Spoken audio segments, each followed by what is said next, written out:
Bears country. Where is it?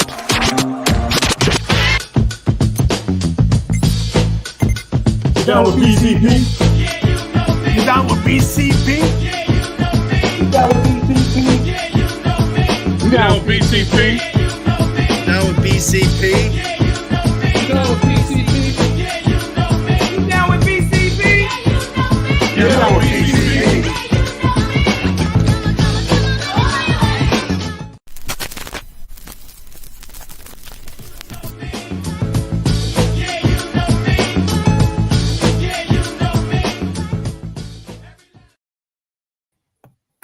Coach B, what's up, my friend? Well, a little distraught, but I guess I'll get through it. Game was exciting at first and depressing in the end. Yeah. I think that pretty much sums up the show. Have a good night. All right, you guys have a great day. I mean, it looked like there was hope for a bleeding second there in the beginning. Yeah. Bagent just, I mean, any rookie quarterback going into New Orleans, it's just, I don't know what it is about that place, but it's hard for anyone to win there, much less a rookie quarterback. Yeah, apparently it's one of the loudest, if not the loudest place. They showed that apparently they put it on the wall, what Matt Ryan said about how loud and distracting and just difficult it is to, play there. You're calling your plays, audibles. It's just probably difficult to hear. There's miscommunication everywhere. So, yeah, I mean, that could be a reason. I mean, I think we need to look for reasons, not excuses for today's game. But then again, with the turnovers, I guess that is an excuse. I mean, what do you think from here on out? I mean, lose out? Trash season? I mean, but then my problem is that is there a savior? Now, a Marvin Harrison Jr., is he a savior? I think you add him to that offensive or that wide receiver core, maybe the best wide receiver core in the whole NFL. But can you get a guy to throw him the ball? And, they're versatile. I mean, the Bears are looking at their offense. I was just looking at their stats. Their run game is solid. I mean, they had what, 200? I can't remember how many yards they had. Their run game seemed decently solid. Their pass game was there. They had 376 yards offense. yeah. What Bagent had like $150 or like, yeah, 214 yards or something like that. I think he had 200 something yards. I mean, to the layman, it's pretty, average, but you add the run game, you add up the total yards, they're right there. I mean, those are numbers that should give you a chance to win the game, which they did have a chance to win the game. I can't pull my. They kept giving it to him, man. Yeah, the turnovers hurt. What was it? Bagent had 4 himself. What? No, I mean, the Saints at the end of the game there, they kept. Oh yeah, that fourth down that they didn't get when they should have just field goal just to go up. It was like it was there for the taking still, but the pressure got to the kid at the end. I mean, the offensive line was not. It was, for the most part, they were doing a pretty good job. They gave him time to throw. I mean, the pocket was there. Yeah. The guys had to get open. This is what Sigmund says this all the time. Our buddy, he was saying, the arm just isn't there. It's just not strong enough, and you are seeing it. You are seeing it. Well, I don't know if it's the actual strength or it's the placement. Like the one interception he threw to he threw the inside shoulder instead of the outside shoulder. Mm-hmm. That was a mistake. I'm trying to think. The one where they were talking about the cover 2, he didn't see the cover 2 guy. It looked like he was going to come down to the flats, but he went back And what he was doing, that guy, he was kind of baiting him. He's kind of splitting the difference, it looked like. He looked a little cover 2, but he also looked a little cover 3, I guess. But that corner, I think he played it perfect. He got in between and forced Bajan to make a decision. And he made, I guess, the wrong decision because the guy intercepted it. It was the first. I think it was the first interception he threw. Well, the last interception, I was saying to my wife, because Mooney was in the slot on the left side, and I said, "This Mooney's going to be open here on this play," and then he went out and kind of slanted in, and he was open, and then he should have thrown the ball right there, but then he held on to it a little too long, and then Mooney kept going, and that's when he threw it to him a little bit too late, it being the interception. Yeah, instead of throwing it to the spot, he was waiting for him to get there, and it's timing. It's a timing issue, and part of that could just be, what this is Bajan's third game. I don't know, that stuff should be pretty much fixed in practice. So I don't know if it's talent. I don't know if it's coaching. I don't know if it's just the kid came out of a Division II school, and he's learned how to play with the best. I like him. I think the kid's solid. I think he's got this incredible potential. There's an upside to him. Mm-hmm. And his arm strength. I don't know. When he rolled out and threw that first touchdown pass, and he threw it across his body, and Kmet made a great catch. It's a hard throw to make, and it was a perfect spiral. He put it in the right spot. So he's already showing signs of being able to make the play. Why are my co-hosts of this show here in chat and not on the show with us? Walter and PJ. What are you guys doing here? You guys out at an ice cream shop right now with the family or something? What's going on? Yeah, it was a valiant effort by the team overall, PJ. I mean, Walter's saying, let's be honest, let's be honest, PJ, if this was Justin, we'd be nailing him to the cross right now. True. That's true. Well, the expectation of him is a little higher than an undrafted Division II quarterback who's holding his own. I mean, he's holding his own. He won. Last week's game wasn't the best. And this one, yeah, he made mistakes, but like I said, there is sort of an upside to him. Yeah, I mean, there is an upside to him. The ball snaps out of his wrist really nicely. He has great footwork. He seems to be controlling the offense really well for an undrafted rookie free agent. But you can tell the arm strength is just, if he had a hose, if he could throw it like, Herbert. Oh, yeah. Justin Herbert. If he could just throw it, if his arm was that strong, he would have been drafted. So, I mean, he was holding his own for most of the game, and it kind of just collapsed around him at the end. The offensive line did a pretty damn good job that game. They did a couple of holding calls, a couple of mistakes. Oh, the penalties. Whitehair had one significant. Who's number 62? Lucas Patrick. Okay, I think he had one. Mm-hmm. Well, yeah. There was two holdings on that one. It was Braxton Jones and Lucas Patrick. Okay. But yeah, I mean, geez, man.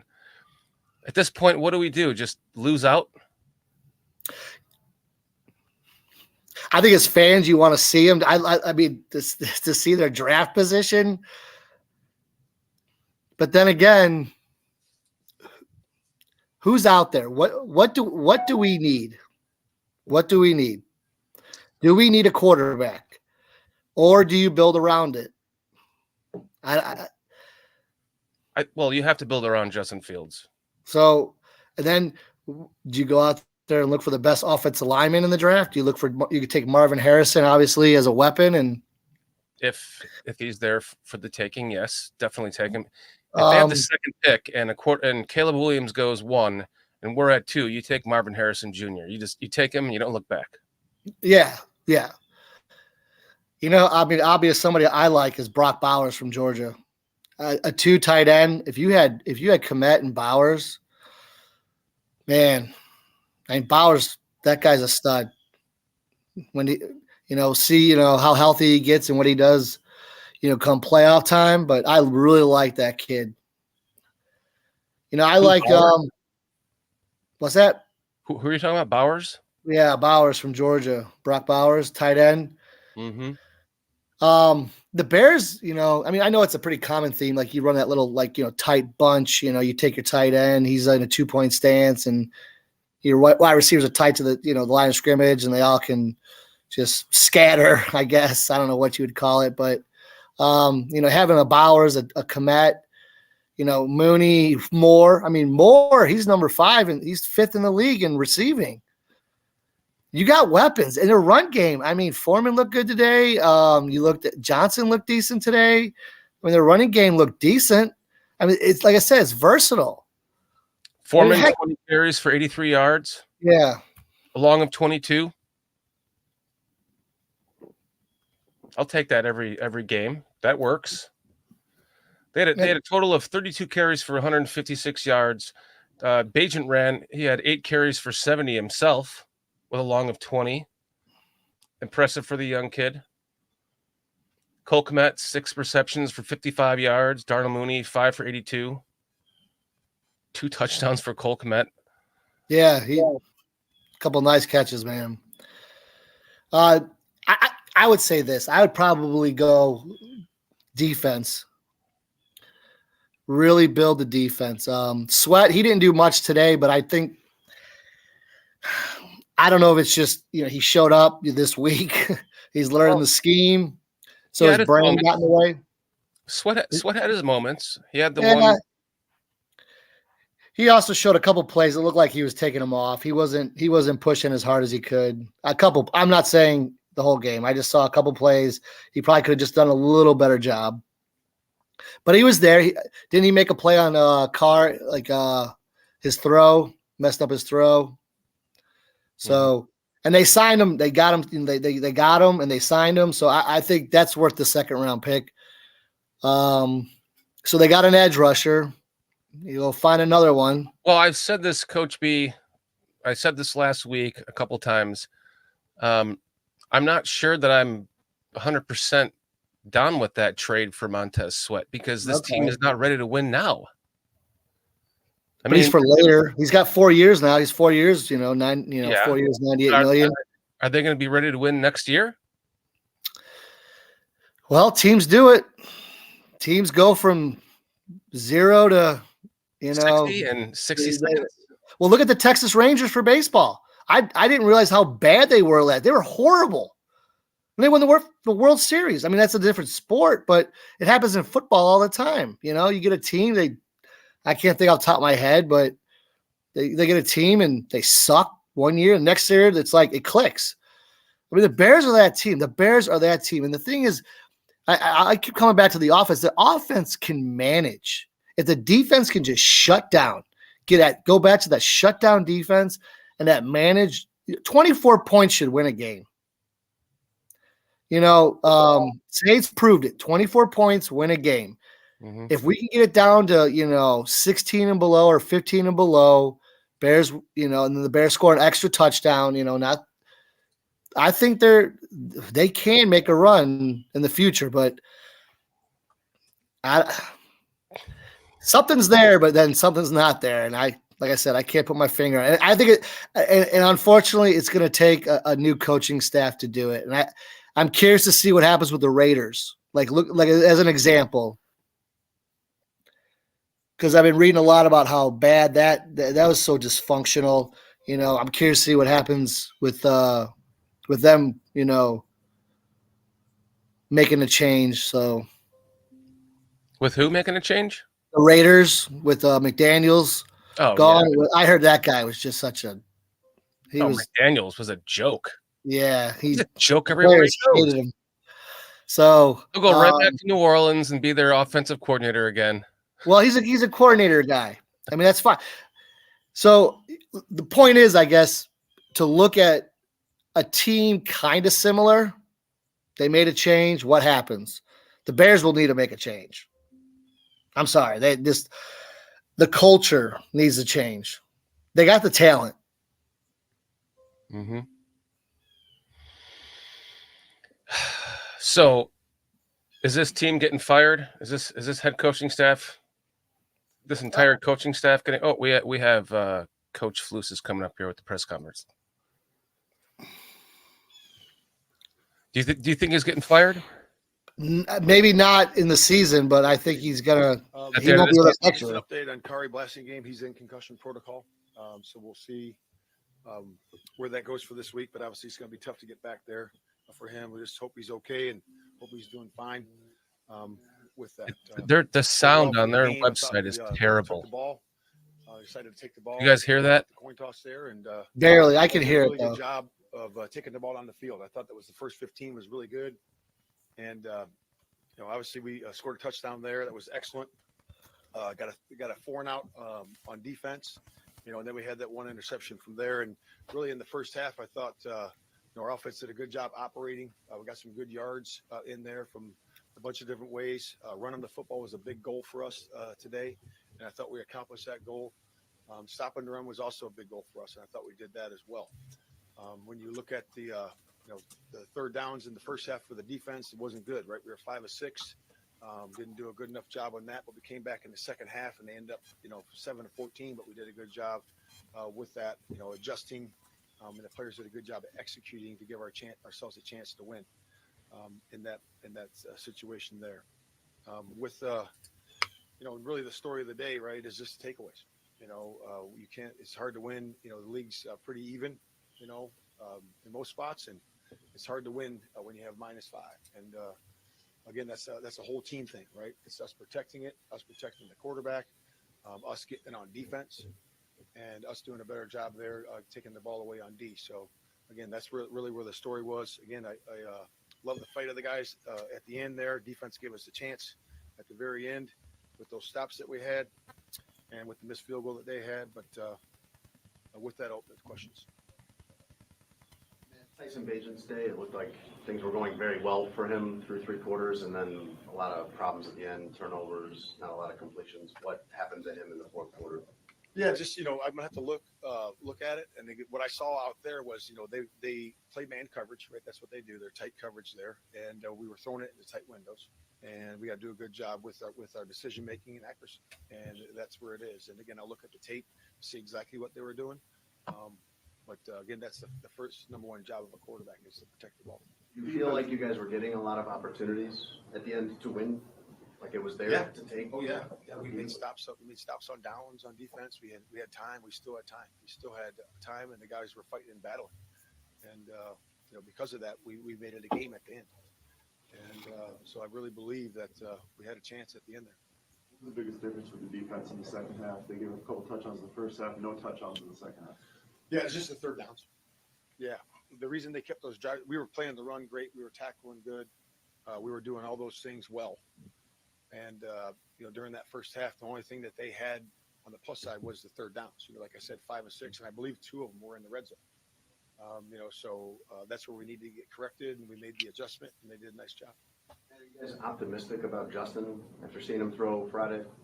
Yeah, he's day-to-day. We'll find out more tomorrow, and we'll see where it is because, he started throwing, which is a positive, and we'll see where it is in terms of his functionality. Are you hoping that he could be back Thursday? We'll see where it is. We'll see. How was the week at large? How do you think you and the team handled that? There was a lot going on. You had trades. You had the trade demand that didn't happen with Jalen. You had David Walker. And then you go on the road Saturday. Yeah, I would say really good. Obviously, if we would have won the game, it would have been great. It's not great because we lost. But our guys hung together. They always do. They practice well. They came out ready to play today. And again, if we get the ball right, we would be right today. So that's where it is. But guys were physical. They finished every play, and they played our style, which is the style we want to play. Tyreek Stevenson left with an injury. What's the latest on him? Yeah, we'll see where he is. I know it was a lower leg injury. We'll see where he is tomorrow. Key to the running game, doing well early in the game, especially the first half, and then there were any adjustments that they made because it didn't seem like there was many big holes as there were earlier. Yeah, I mean, again, they shift their front a little bit here and there, to overload that one side that we were running to the whole time. And that's, again, my hat's off to them. They made the adjustment, and it wasn't as effective as it was. But again, I thought we did a really good job overall during the course of the day of running the football. They don't talk much about David's ability to run with the ball, but it seemed like he really took advantage of things out there. I could get 70-yard rushers. Yeah, he had some really nice plays. It wasn't just the QB scrambles. There was a disconnect from the runner a couple times. Where he kept the ball on those, and that was cool to see him on the edge there. And it was also the keepers. He had some waggles and boots where he got on the edge and had a chance to either run pass option, and he did a good job with that. Playing for Sweat today going in. Yeah, just play him on the third downs, play him in the 2 minute, and again, my hats off to the defense. Really did a really nice job at the end of half 2 minute during that situation. They still had some time, they still had some timeouts, and our guys did a really good job with that. But for the most part, play him third down 2 minute, and we were going to roll him in first and second down. So it was a good play. How do you look, Peter? Look good. We had a couple good pressures there. He's getting his feet wet. Different style of defense. A little bit different terminology. So for him to come in here and play that many plays, it was cool. The significance for you guys to get that deal done yesterday, to get it done, not exactly right away, but before you'd even played a game, now it's finished. Yeah, I mean, it's extremely important. Ryan and his staff did an awesome job working through that and getting that done in a timely fashion, and we're all excited. When you add a pass rusher, to your defense and to our franchise, that's a big deal for us going into the future. You and Ryan both talked this week about how you felt you were closer than people thought. In what ways are you, and what ways aren't you after a game like this today? Well, I mean, this would be evidence that we are very close, because, being -5, in the turnover margin and keeping it that close, the ability for us to show our style. Our style is to run the football, stop the run, be physical, and we just got to get the ball right. What do you make of Tyson's experience here now? If Justin's back next week, this is it for Tyson for now. 3 starts, some ups and downs. How do you think he did filling in? Yeah, I mean, in terms of his operation, okay, and knowing, the offense and operating the huddle, in and out of the huddle, for a guy to come in there, as a rookie like that, was pretty impressive when you think about it, and I think he's had really good moments in that, the starts that he's had. And again, he's going to build off of that. He's got to learn. The most important thing Tyson can do now, because the performance is over, is to learn from his performance and to get better, and to partner up with the coaches, with the offensive coordinator, with myself, and look at those plays where he needs to improve, and also look at the good plays. There's a lot of good plays out there that he had, in the first half, third quarter today, and he's got to build off of both those things. You guys, I think they were on your half of the field for every play of the fourth quarter. Have you ever seen that before, number one? And number two, the game seemed to kind of grind to a halt there at the end with both defenses playing pretty well. Did you think you had a chance at the end to break through there? Yeah, we always do think we have a chance. We just needed one takeaway on defense to give ourselves a short field and put ourselves in scoring position, or a kick or a punt return or a kick return, whatever that might be, to really flip the field. Because of the turnovers, they were playing on the midfield most of the day. And that happens sometimes. And that's called sudden change. And our defense did a great job of rising up to the occasion on most of those occasions during the course of the day, getting the 3 and out, making them punt, stopping them on downs and doing that. And this gives our team a chance. What do you make of the offensive line penalties today? I think everybody but Tevin had either a false start or a hold. Yeah, you go back and look at those. Obviously the false starts are the false starts. We got to clean those up. But the holdings, you got to look at them. Sometimes that happens when you extend plays on the perimeter, and you're extending plays as a quarterback. That happens sometimes. But again, I'll go look at them. I'll look and evaluate all those penalties and see what we think. Can you get an explanation on the Bayless flag, the face mask? Yeah, it was a face mask. He grabbed it. It was when you have penalties, kind of a real inopportune time like that, is that a learning lesson, or should you guys be past learning? You just can't do that. We're pro football players and coaches. We know that you can't grab the face mask. We got to be better than that. On the Tyson Bagent scramble in the first half that they marked it short and then you challenged and then won the challenge. I kind of talk about the operation, like how you decide to do that. Yeah, so upstairs, Harry's upstairs, and we're always looking at it. And I thought that it was spotted short to begin with. So we looked at it on replay, and then we had enough time, and again, it was early, so we just threw it, and we had a good look at it, and it was overturned. It was good by the league. You guys have your quarterback depth chart the way it is for a reason. Justin's your starter for a reason ahead of Tyson. What does Justin bring to you guys when he comes back that you don't have right now? I would just say the experience factor. Him playing all those games, certainly an experience factor, and he's operated in this offense. And he's had some good weeks. Prior to the Washington game, he's had some good games this year. So we're excited to get him back when he comes back, and certainly the dimension of also the disconnection running the ball. He likes, he can obviously run the ball, and the quarterback runs are viable there too. And, the perimeter is getting under attack more. So that's what he brings. Thanks, guys.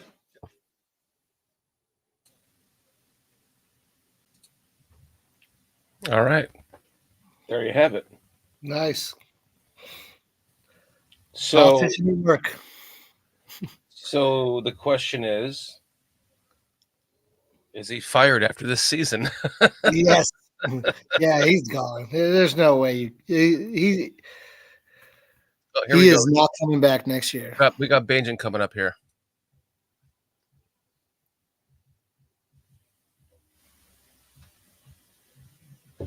Oh, it's muted.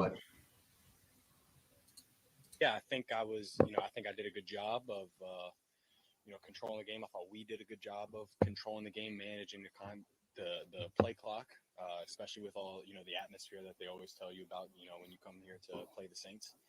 Thought we managed that well. Thought we were taking advantage of a lot of things. And then really it just all comes down to myself in that last quarter, being able to do a better job taking care of the ball. Coach talks about it every single day, how important it is to take care of the ball, and I didn't do a good job of that. So that's basically just me there in that last quarter. What's the diagnosis on the interceptions in the fourth quarter? Both of them in tight coverage. Was there something that you misread or just tried to make a throw that ultimately they jumped? Yeah, I think it was good on their part, bad on my part. Tight coverage. They made a couple of really good plays. So hats off to them. But once again, I got to probably just go somewhere else with the ball. So that's on me. Was it at all a product of just the offense stalling and you just trying to force something, trying to make something happen? Yeah, I think it was all on me. Just forcing a couple plays there, and then you can't afford to take plays off in NFL because they come back to bite you. So got to be sharp on every play. Despite the 5 turnovers, it was just a one-score game. How do you kind of just describe, what this game was like? Even though you had that one turnover battle, it was still close. Yeah, I thought our team played extremely well, which is why it's so embarrassing. Just because one-score game, lose a turnover battle by that amount, it's embarrassing. But it's part of the game, and I'm just looking forward to building and learning from this experience. Tyson, if Justin is back next week and this is kind of the end of this run for you, how do you think it went in total? I thought I took advantage. I thought I did a lot of good things. I think there's a lot of things that I can also learn from. But at the end of the day, I'm blessed beyond measure. I can't believe the position I'm in. I had an extreme amount of fun with all the guys having my back the way they did. But for me going forward, nothing changes. I'll continue to prepare as if I'm starting every game. So looking forward to it. A clearer checklist of what you need to work on now that you actually play? Yeah, of course. Repetition, mother of all learners. The best way to learn is to be thrown into the fire, so to speak. So I take a lot, a lot out of this experience. You need to go, if you need to play on Thursday, what do you need to do to just bounce back and such a quick turnaround? Yeah, I don't know. I think there's I think there's only one way to, and that's just continue to do exactly what I've been doing preparation wise. I think that's the only thing that there is to do. I don't really know what else. I would do. So just continue to do exactly what I've been doing preparation wise, do a better job taking care of the football. Did you feel like you were just a little bit late on at least 2 of the picks? Do you think that was the contributor? The one to Tyler, and then the second one, I think. Like I says, which ones? And I think that I was on time with the one to Tyler. Just good coverage, a little bit behind him, which is all me.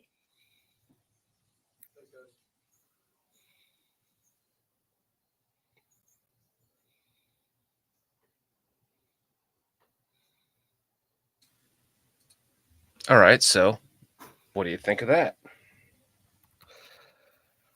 Well, yeah, he did put it on himself. He's you could tell he's a little inexperienced in handling the microphone in front of journalists, because he just kind of he just basically said sound bites and kept it very simple and plain. And he did put it on himself and talked about preparation. Can you do anything different? And the truth is, I don't know if he knows what different to do. One of his best, if he can, I'll say this: reach out to somebody who knows, either an ex-NFL quarterback, a current NFL quarterback, even a Matt Ryan. Like, Matt Ryan did your game. Call Matt Ryan. Hey, what'd you see? What can I do better? I think that's something he needs to take advantage of at this moment, because, like I said, he has this incredible potential. He has an incredible upside, and he has this, this slew of wise and experienced former quarterbacks, just don't stay within the building, look outside the building and see what they say. And then, try to use their advice to the best of his ability. If his arm isn't as strong, find somebody who didn't have a strong arm. What did you do different? How'd you throw the ball? What were you looking at? I don't know. I mean, I think he definitely wants to get better. He wants to play in this league. He wants to help a team. I don't think he's in it. He's a football kid. Let me ask you this, Coach B. Can a player of his caliber, stature, his experience, he pretty much has every single Division II record, right? Right. He's been cross training for years with his dad. Can his arm get stronger? Do you believe it's possible that his arm could get stronger? I'm not saying that his arm is, but you saw it there a couple of times where he was standing in the pocket and he had plenty of time to throw.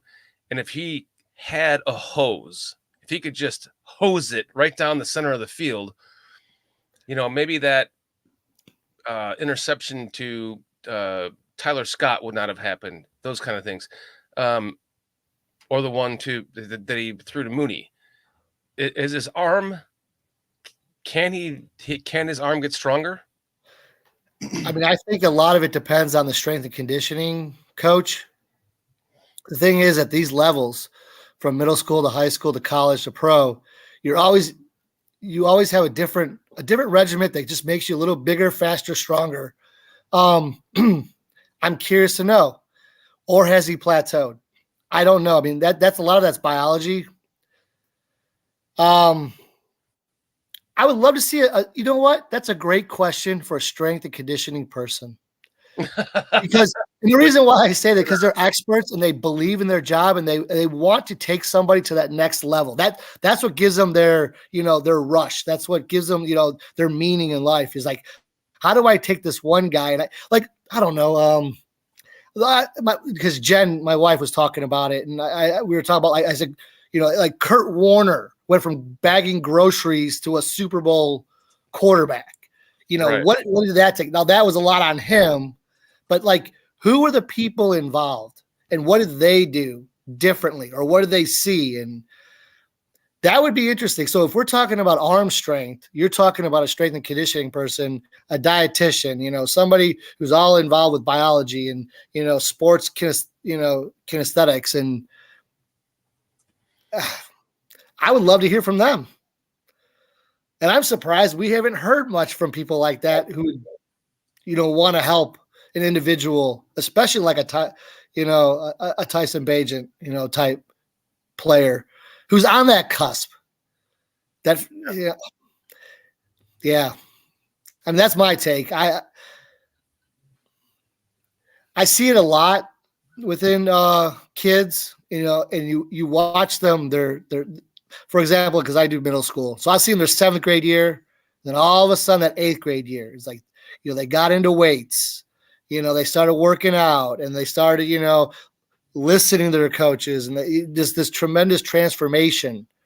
And then they go to high school, and the same thing happens. They're lifting weights, and they're listening to their coach. And then, oh my gosh, they got a college scholarship. And then you see they go to college, and they just do they do well. I guess at this level, what are those individuals doing for him? I mean, Jason UK Bears says it. I think we, the Bears, are in a tough place between Justin Fields and Tyson Bagent. My view is a large part of the problem is our coaching. We need to decide what we are and go with that. Yes, I agree. And a million it doesn't matter what quarterback we have in the game. It's still like, what the fuck are we, right? I did read something once, not too long ago. Actually, it was a couple days ago, about how important a quarterback was.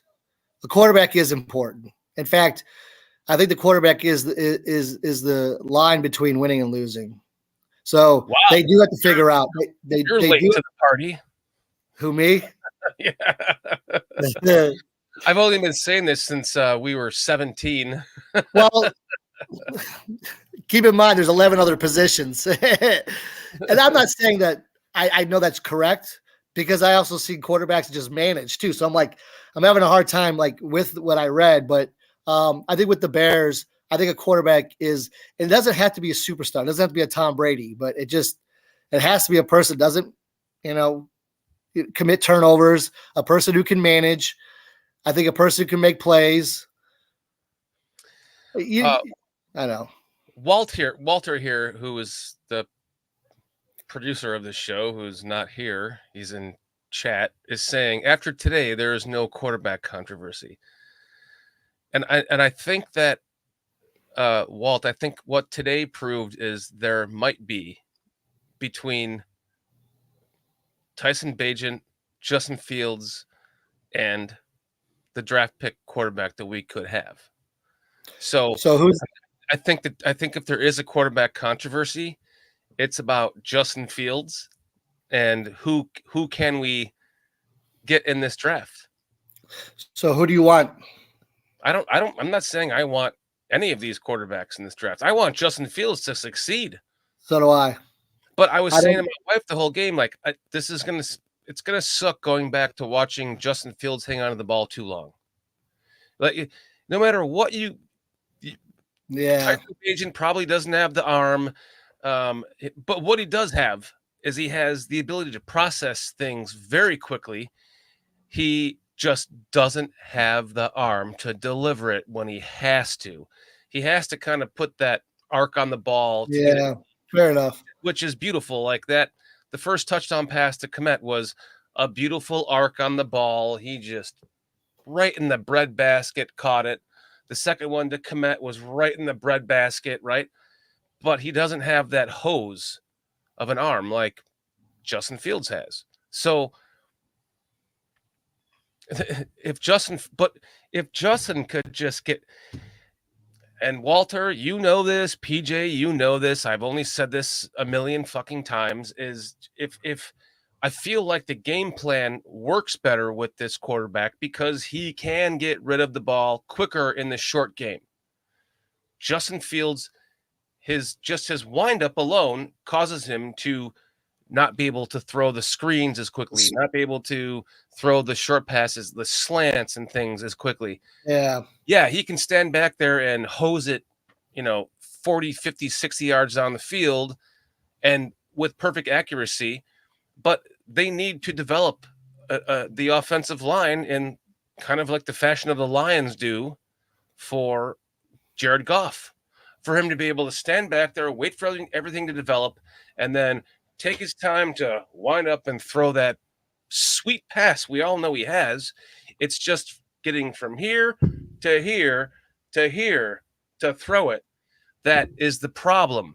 That's the thing that all of us Bears fans are having a hard time understanding why it can't.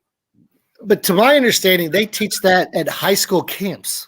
This is the division that we have as like Trump Biden fans with, Justin and Bajent, is if you could just get rid of the ball as quickly as Bajent, you would be a fucking instant Hall of Famer, Justin.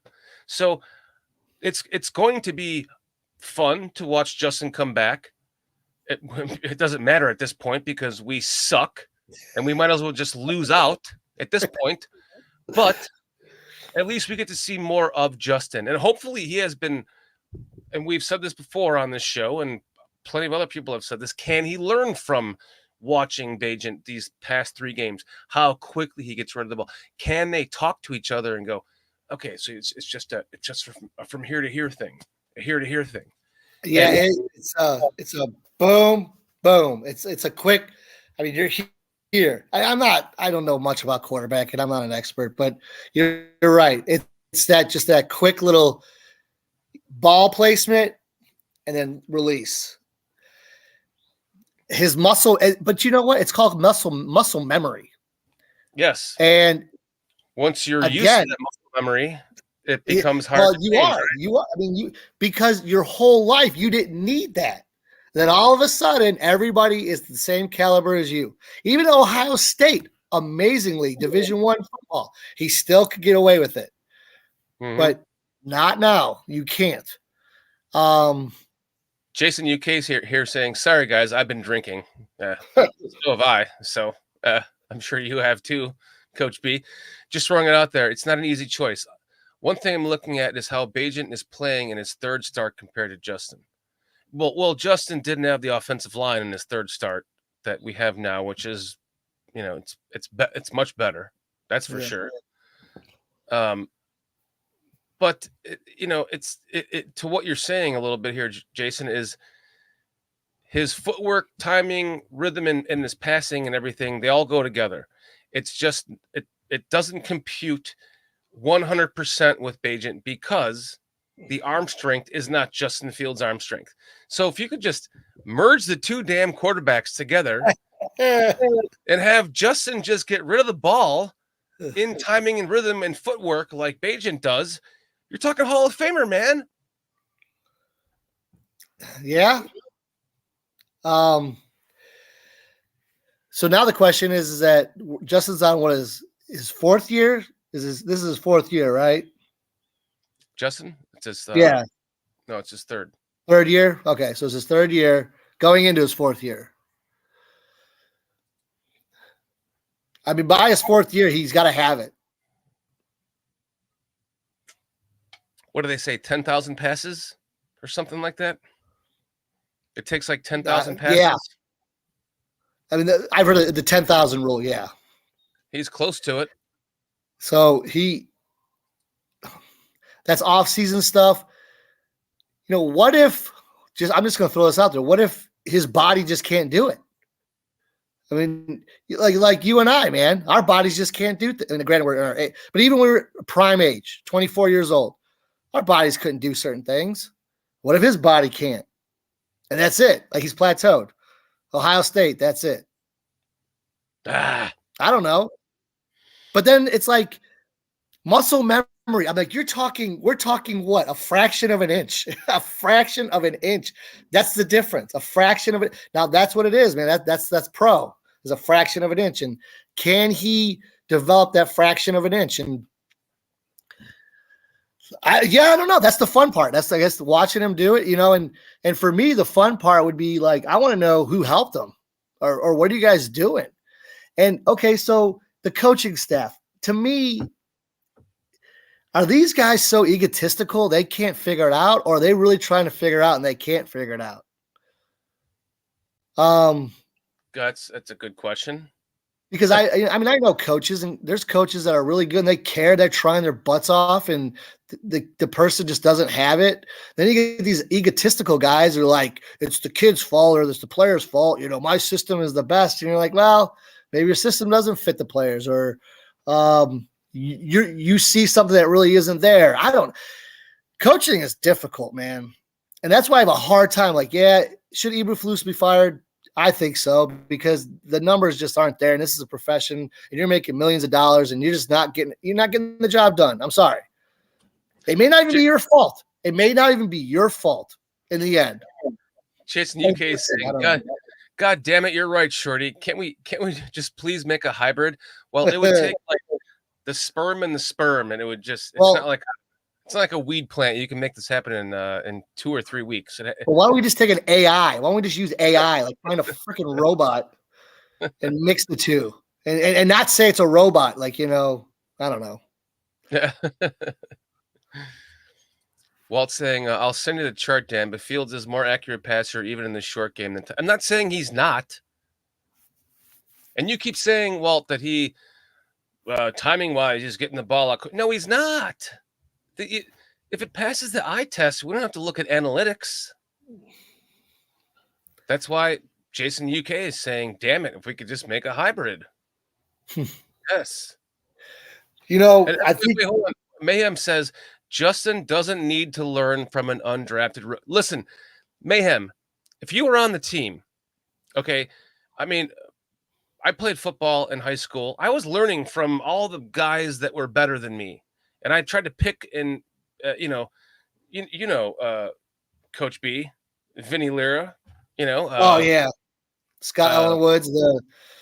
Who was our quarterback? He actually played for Luke Tash, not Luke Tash. Clinton Rodriguez, man, he was fast as fuck. I was always trying to learn from the guys that were better on my team and find out what they do well to add to my game. Why can't he see how quickly he gets rid of the ball and just try to go, hey, you want to go hang out and throw the ball today a little bit after practice? And just try to get with him on the timing. Okay, 1, 2, 3, throw. 1, 2, 3, throw. 1, 2, 3, throw. See how quickly you can match up to him at the very least. I mean, just because he's your second string quarterback and he's an undrafted rookie free agent doesn't mean you can't learn anything from him. I mean, I can learn things from you, Mayhem. You can learn things from me. I can learn things from you, Mayhem. I mean, it all goes hand in hand. That's how you get better. Aaron Rodgers was a totally different quarterback when he came into the NFL. He was holding the ball up here, and then by the time he left the Packers, he's holding it down here, and he's flicking it with his wrist like that. Yeah. Why can't you learn from other players on your team? It's not beyond you to say, oh, this guy's behind me, I can't learn anything from him. That would be an insult to you as a human to not be able to learn from everyone around you. I think the answer is humility. Does he have humility? Was he willing to learn? And on top of, even for Bajan too, do you have humility because you have the number one spot right now? You don't want to relinquish that. So coming together, it's a team thing. The problem with the NFL is that, yeah, it's a team, but it's really individual. It's about jobs. It's a job, and if the Bears looked at Bajan and went, you're more of a coach because you have this unique talent and we want you to help, but we want you to play, and Bajan, bought into it and it was getting paid the money, that would be a great scenario. Come here, Justin, let's go. But I'm trying to take your job, so that's hard to convince. But I believe, but I know exactly what you're saying. Even in college, is the same way. I'm fighting for a scholarship, so I don't want. But a kid, like if Bajan, I would say this about Bajan though, he probably would make a great coach. Just where he's from and how much he's had to learn, and he's been a scout team guy, so he probably understands not only unique offenses but unique defenses, and his talent level, and actually, he's very fundamental. Kid make a great coach. So if the best coaches are not the best players, right? Yeah. No. You think about it, man. The best coaches are the ones who are the third string quarterback who has to be that scout kid who has to run, 11, 12 different offenses. And then he's got to read, 11, 12 different defenses. So then he's coming in going, I know a lot. And they're great coaches. Then humility kicks in, if you're willing to make adjustments and willing to be more malleable and look at what's in front of you, your players, look at your opponents and look at, NFL, your GM, like what kind of players you're going to bring in, the money, the owner, if you can learn how to, kind of navigate your way through and, you make a great coach.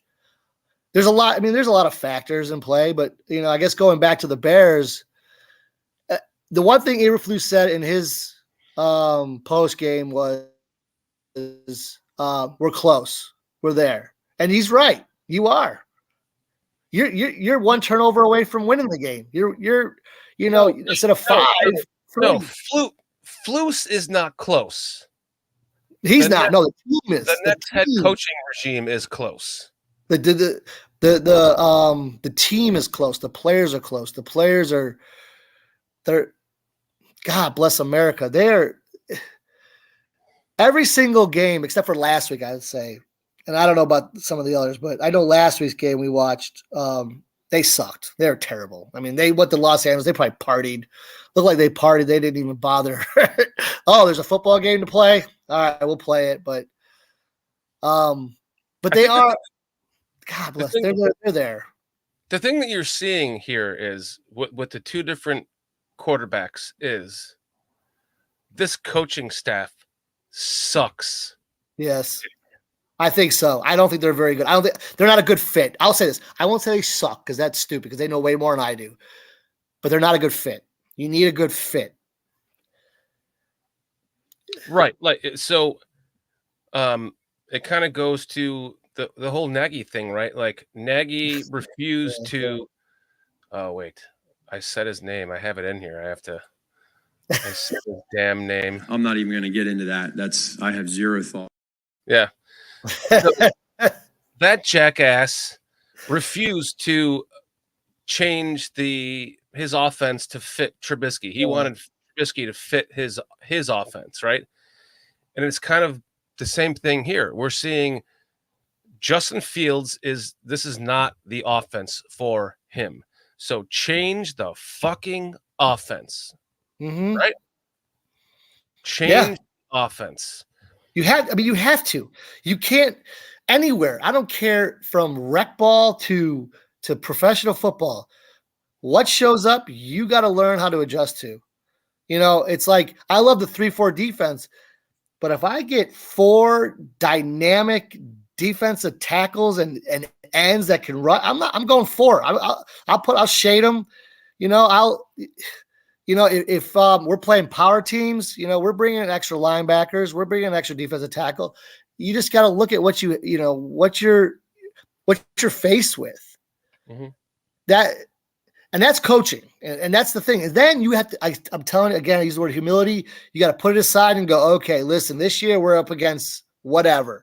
The Vikings changed their offense, so we gotta go to somebody who's like, okay, we have to, insert what kind of defense, or are we a 4-2? Are we a 4-3? Are we a 3-4? Are we, what are we? We're gonna play teams that are more geared towards a 3-4 defense than a 4-3. I don't know, but you gotta be able to adjust, and I'll be honest with you, just from my personal experience, it's fun.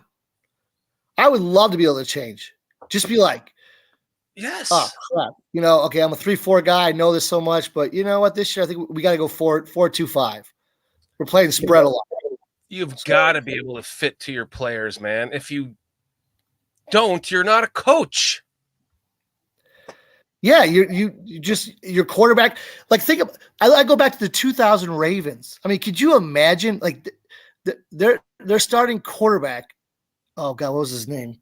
Tony. Oh gosh. But when they put Dilfer in, And it's like, we're going with Dilfer. And it was a run. And the team said, we're going to run the ball. And the defense and the head coach was like, I'm a passing guy. And he ran the football. He said, well, I'm changing. And they won the freaking Super Bowl because he made that adjustment. Mm-hmm. That's what you got to do. You have to be that guy. And you know what, though? People don't even, they don't care. They care about the result. They don't care about, oh, you're a 5 wide spread Mike Leach type player. Now all of a sudden you're running the power I. Well, I got power I guys. So they're like, it's working. So it's like, Nagy, I didn't come here to run the I formation. Well, you have I formation players, asshole. So run the fucking I formation. Yeah. It's the same thing here. You have let's just pull out the old Wayne Fonts playbook from the run and shoot back in the Detroit Lions in the 90s.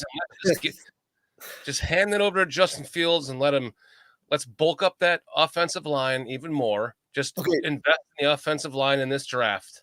Okay, if you go Marvin Harrison, they're 5 wide. They're at least 4 wide spread hybrid. Okay, so the spread in pro is different than the spread in college, but they're that team. They're that guru. They're that, I don't know, what do you call it? That wizard who comes up with some crazy stuff that I think the Bears will have that on offense. It's just defensively, they got to kind of, I don't know if it's me, but secondary always seems to be a problem. And I don't know if it's just that because offenses are so good, the secondaries are always just going to be exposed. But for the Bears, they can stop the run, and they did against the Saints. The Saints didn't have much running. And even passing, they didn't. But the Saints seem to find holes. They seem to find I don't know. I'm still that's something that I'm still trying to kind of wrap my head around. The secondary. I hate playing the Saints. I hate playing the Saints. I hate playing the fucking the Broncos, and I hate playing the Commanders. And the Giants. We got two out of 3 this year. Those are like games that you just never know what's going to happen. The Raiders too. That's another game. I hate playing the Raiders. You never know what you're going to get with those games. Broncos, Raiders, and the Saints. And we have. And they should have won all 3. They won the Raiders. They should have won the Broncos. They should have won the Saints. The Bears should be a playoff team, for God's sakes. That's it. You're getting pulled. I'm gonna have to do this show by myself. I'm just kidding.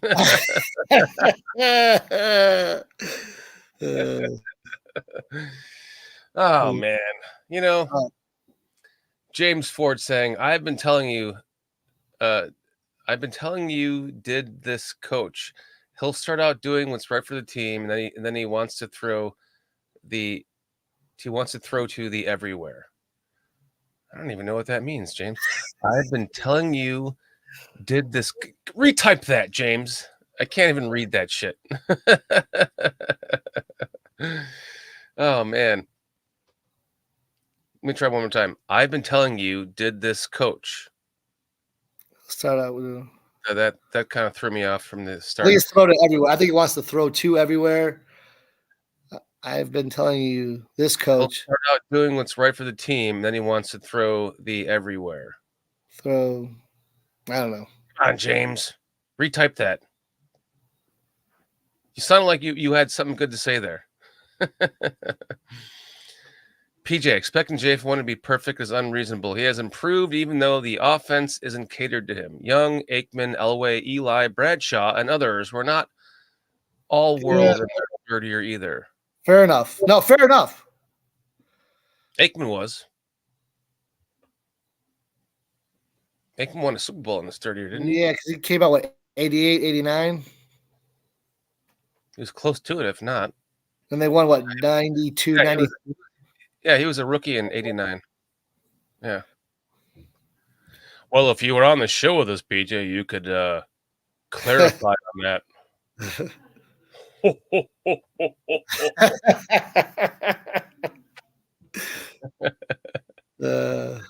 Cliff, werfen Sie Sie nicht so spot über die Mitte.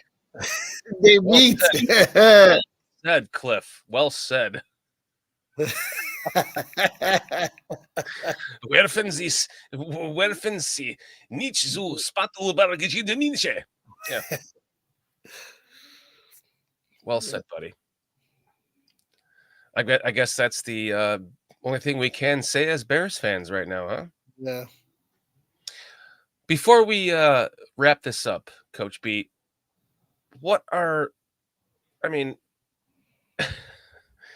it's a fire. This is a fireable offense season, right? Oh, 100 million%. Him and McDaniels are going to be hanging out in the unemployment line looking for jobs.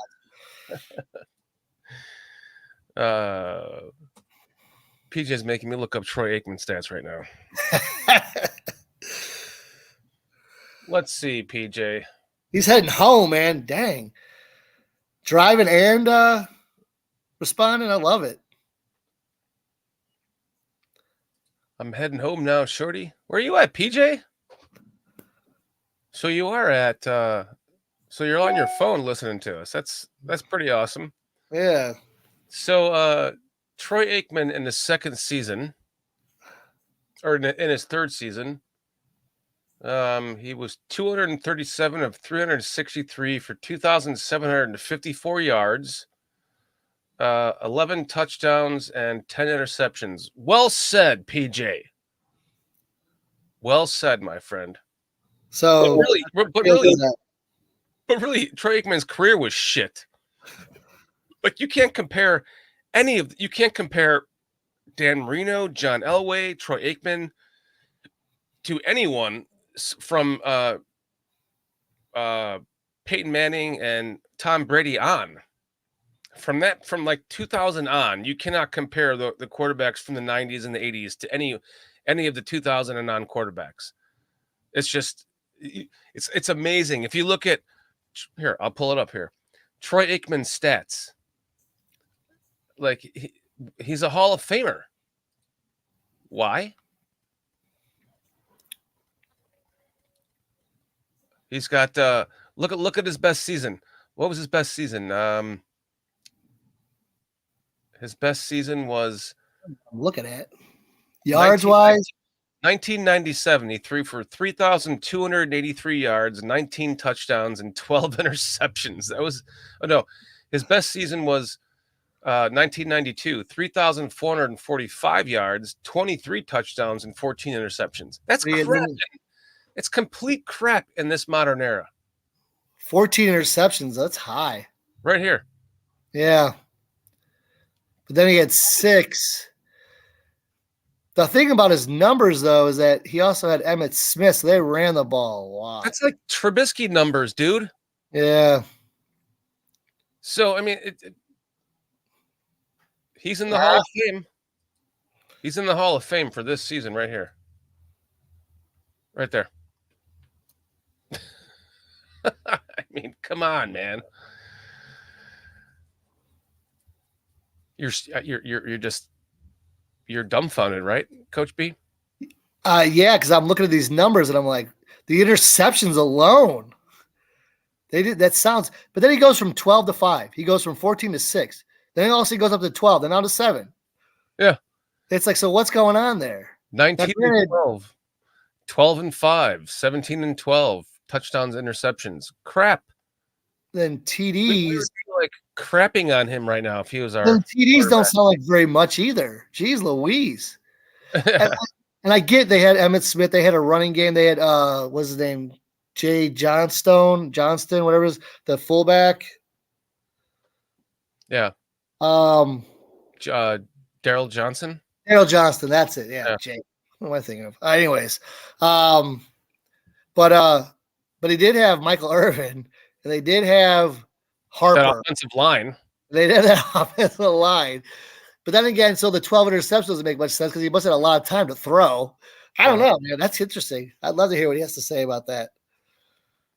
Yeah. On top of that, those other quarterbacks had much better coaching and more talent around them. Bears were depleted of talent last year. Coaching was horrid first year. Fields was making good progress this year. Until the coaching staff derailed him again. All right, so I guess I need to know, who do you want to be the head coach next year? You said Harbaugh, I think, right? Jim Harbaugh or bust for me. It'll never happen. It'll never happen, Coach B.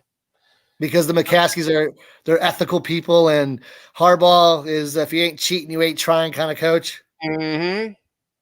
And they'll never sign off on that because. But I guess Jim Harbaugh, who played quarterback, would probably be able to fix Fields. Yes, because the guy's done wonders for quarterbacks. If you're going to keep rolling with Fields, which I don't disagree, that's the right answer. You should. You have got to put a coaching staff in place that can develop him. And what better than Jim Harbaugh and his proven coaching and his proven coaching staff? And the things he's done in college, I think, are perfectly okay in the pros. Right. Exactly. Kevin Warren and him don't necessarily have the best relationship, but they can figure it out. They're grown men. If not, I say at the very least, if they're gonna stick with Flus, I say Josh McCown right now is a quarterbacks coach for, I think, the Texans. So I would say go. Oh, that's why. Make him your offensive coordinator next year and see what he can do with Field. Josh McCown he's going to be a head coach someday, and he's going to be. Did you put that on PSF? Did you put that on PSF? The Josh McCown thing? Okay, because somebody did, and I was like, couldn't figure out. Oh no, it might have been me. Yeah, it was me. Yes. Okay. Yeah. Mayhem saying the Bears can't stick with Flus. Correct. I agree. They can't. There's no way. But can I they bet stick the locker room isn't even in favor of him. If they do stick with Flus, do they stick with Getsy?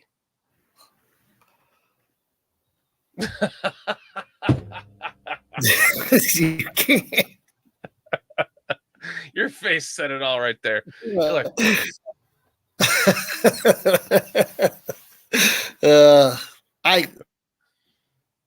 We did change the regime. Sorry, Flus, you'll still be rich. You're fine. I'm not going to feel sorry for you. Jason UK, we keep letting coaches learn their jobs in our organization. Yeah. Try to learn their jobs and then get fired and not go anywhere else. Or wait, they go back to Kansas City and become the offensive coordinator for Patrick Mahomes and go, oh, look how great I am. Yeah. They're the greatest quarterback in the league right now. Yeah.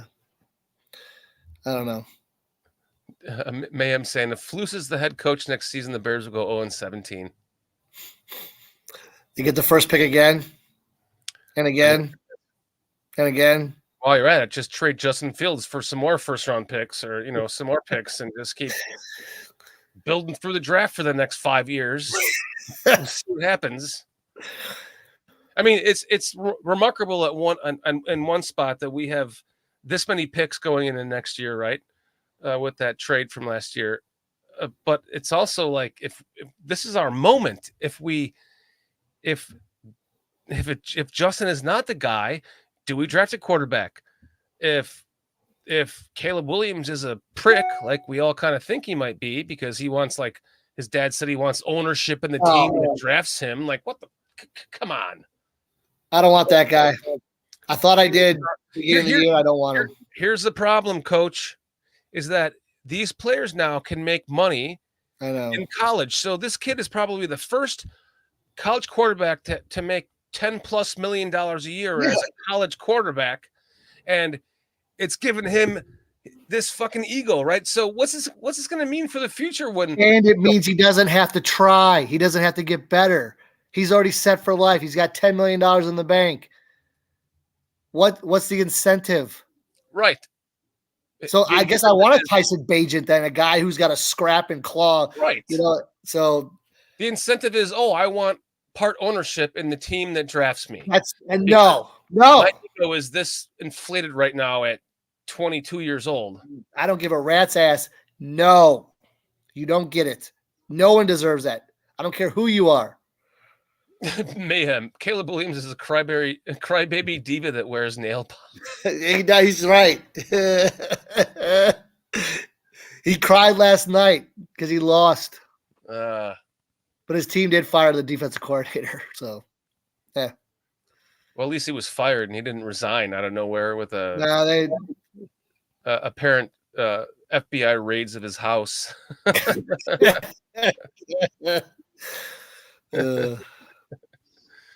PJ, what's up, fellas? What's up? PJ in the house.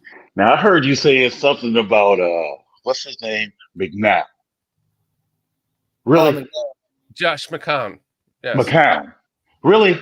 Are you getting pulled already? You're out of here. Fuck that. Let's go back to chat, PJ. Yeah, I'm gonna go use the restroom. I'll be right back, buddy. All right, pal. You got to get off of this McCown kick right now, bro. Hey, man, somebody's going to pick him up in 2 or 3 years. He's going to be a dynamic head coach that all of us are going to be like, damn, I wish he was my head coach. I promise you that. But he hasn't proven anything yet except for what? Being a high school head coach right now? He's the quarterback's coach for the Texans, isn't he? But as far as being a head coach, only experience he has is being a high school head coach. So now he's a coordinator, and you want to promote him to a head coach of an NFL team. Oh, with the Panthers. I correct myself. He's the quarterback's coach for the Panthers, not the Texans. Sorry. Right. I understand. I mean, I know where he's at. I mean, I'm just saying, but you're wanting to promote him to a head coach when he's only had I'm saying if we're sticking with Flus, make him the offensive coordinator, promote him from quarterback's coach to offensive coordinator. But what has he done to prove that he even deserves that spot? Oh, man, I'm doing the show by myself right now because I got to pull this guy fucking shitting on me. I'm trying to pontificate here. No, you can't pontificate with a guy who hasn't done nothing, though. He's in the same position that Getsy did. Hey, he's won one game with the Panthers. Come on. We're talking about Getsy. Now, had you said Pep Hamilton, you probably would have had me. All right, I'm like, okay. Yeah, because Pep Hamilton has a proven record of being with what's his name? Luck. He's has coordinator experience. He has quarterback coaching experience. He even was a head coach in the XFL or something like that. But to go with McCown, no. I'm just trying to find something, PJ. See, I think wins. I need some wins. I gotta tell you this though, man. I mean, here's the thing. We're only in, I think somebody said it earlier in the chat. We're only a year and a half into this rebuild. I think Poles has made some good moves by drafting Wright, getting DJ Moore, getting the guy we just got, Sweat. He's doing the right things. We just have to be patient. I mean, so he's doing the right things. That's why I say even with Fields. Fields not the perfect quarterback right now, but he has been able to do certain things correctly. Now, Bajan has done certain things correctly, but he was exposed again today. Lack of arm talent. I think he only threw one deep pass, and then DJ had to actually grab the guy's arm to make sure he didn't get the interception on that deep pass. So he's doing some good things. We just have to be patient with where we're going. And I think we're on the right track, although I'm not a fan of Getsy. I think he probably needs to go. And if Flus doesn't do something different, he may need to go too. But I think Poles is trying to do the right thing in building the team. At least we're seeing a team now where we actually getting some talent that we didn't have before. Because last year we had no talent, so we got to kind of consider that a wash. Fair enough. As you say, Coach B, all the time. Fair enough. Sorry to bust your bubble, but I still believe Fields is the guy. No, I'm there with you. I believe that too. But can he get rid of fucking ball quicker? I said this to my wife today. I'm like, it's gonna suck going back to watching Fields try to do something in this offense and not get rid of the ball as quickly as this kid. Because that's the one thing that I think we all can agree on. He gets rid of the damn ball. It comes out of his hand. Please, So if for that, the love of God, Justin Fields, can you just get rid of the ball as quickly? but if that's the one thing that he needs to work on, Then that's change something the he. fucking offense, right? No, I'm just saying, if that's the one thing needs to work on in his personal development, I'll take that because that's something you can work on. I mean, because if he had that already, he would have been the number one pick and not what's his name down in Jacksonville. So we have Lawrence. to, yeah, Lawrence. So we have to take that in consideration. I mean, he wasn't the perfect thing, and then that horrendous coach he had when he first got here, that was a wasted season. So now last year he was devoid of talent. So really, how much could he have worked on his game then when he has nobody to throw to last year? So this year we're actually seeing it. Okay, he does really need to speed up his release. Give me something to work on all season. But he has the other things because in that again, I'm going back to these two great games he had right before the Oakland or the Vikings game. It's like he was on the right path. You saw him what he can do when he hit that third step on his back foot. As soon as he hit that 3-step or 5-step drop, as soon as he hit it, he was releasing it. So he was progressing. Now, I mean, we're going to see whether or not that still sticks if he plays his next game or not. But he was on the right track. So I can't be disheartened by him not being perfect. At least he is improving, and that's what we need to see, him improving. I'll admit the game plan against the Vikings was complete crap. It was Agreed. crap. It was like they went back to the Green Bay game. Yeah. Yeah. And we saw it, Chris Watson and I saw it in real time. It was like, what's going on right now? And then he gets injured. Yep.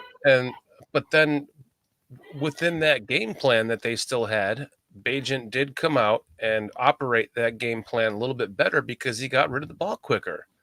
And so it just comes down to the coaching is not working. He's a square peg in a round hole in Getsy's offense. And it's at the very least, you've got to replace Getsy. You have to. Yeah, I think even in today's game playing, Getsy exposed himself as far as not being able to do certain things. Because like I said, there was only one deep pass. And we had the pocket. We had the pocket for the most part. Late in the game when they knew we was going to pass, got a little bit more pressure then. But for the most part during the game, we had the pocket. But does Bajan not have the arm strength to get it down there on a consistent basis? It doesn't look like he does. No, it doesn't. So again, Getsy, we have a running game. And honestly, we didn't run the ball that much today. I mean, the game was pretty close, but we didn't run the ball enough. We just didn't run the ball enough. I'll be honest with you. I think I've stated somewhere 32 times, PJ, that the Bears need to invest in the running game. That's our MO. Yeah.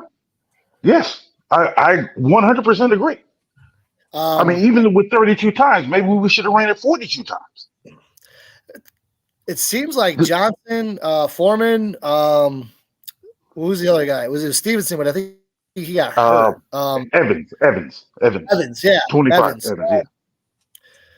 They were getting 3, 4, 5 yards. I mean, just march down the field, keep your defense. I mean, go back to simple, clock management.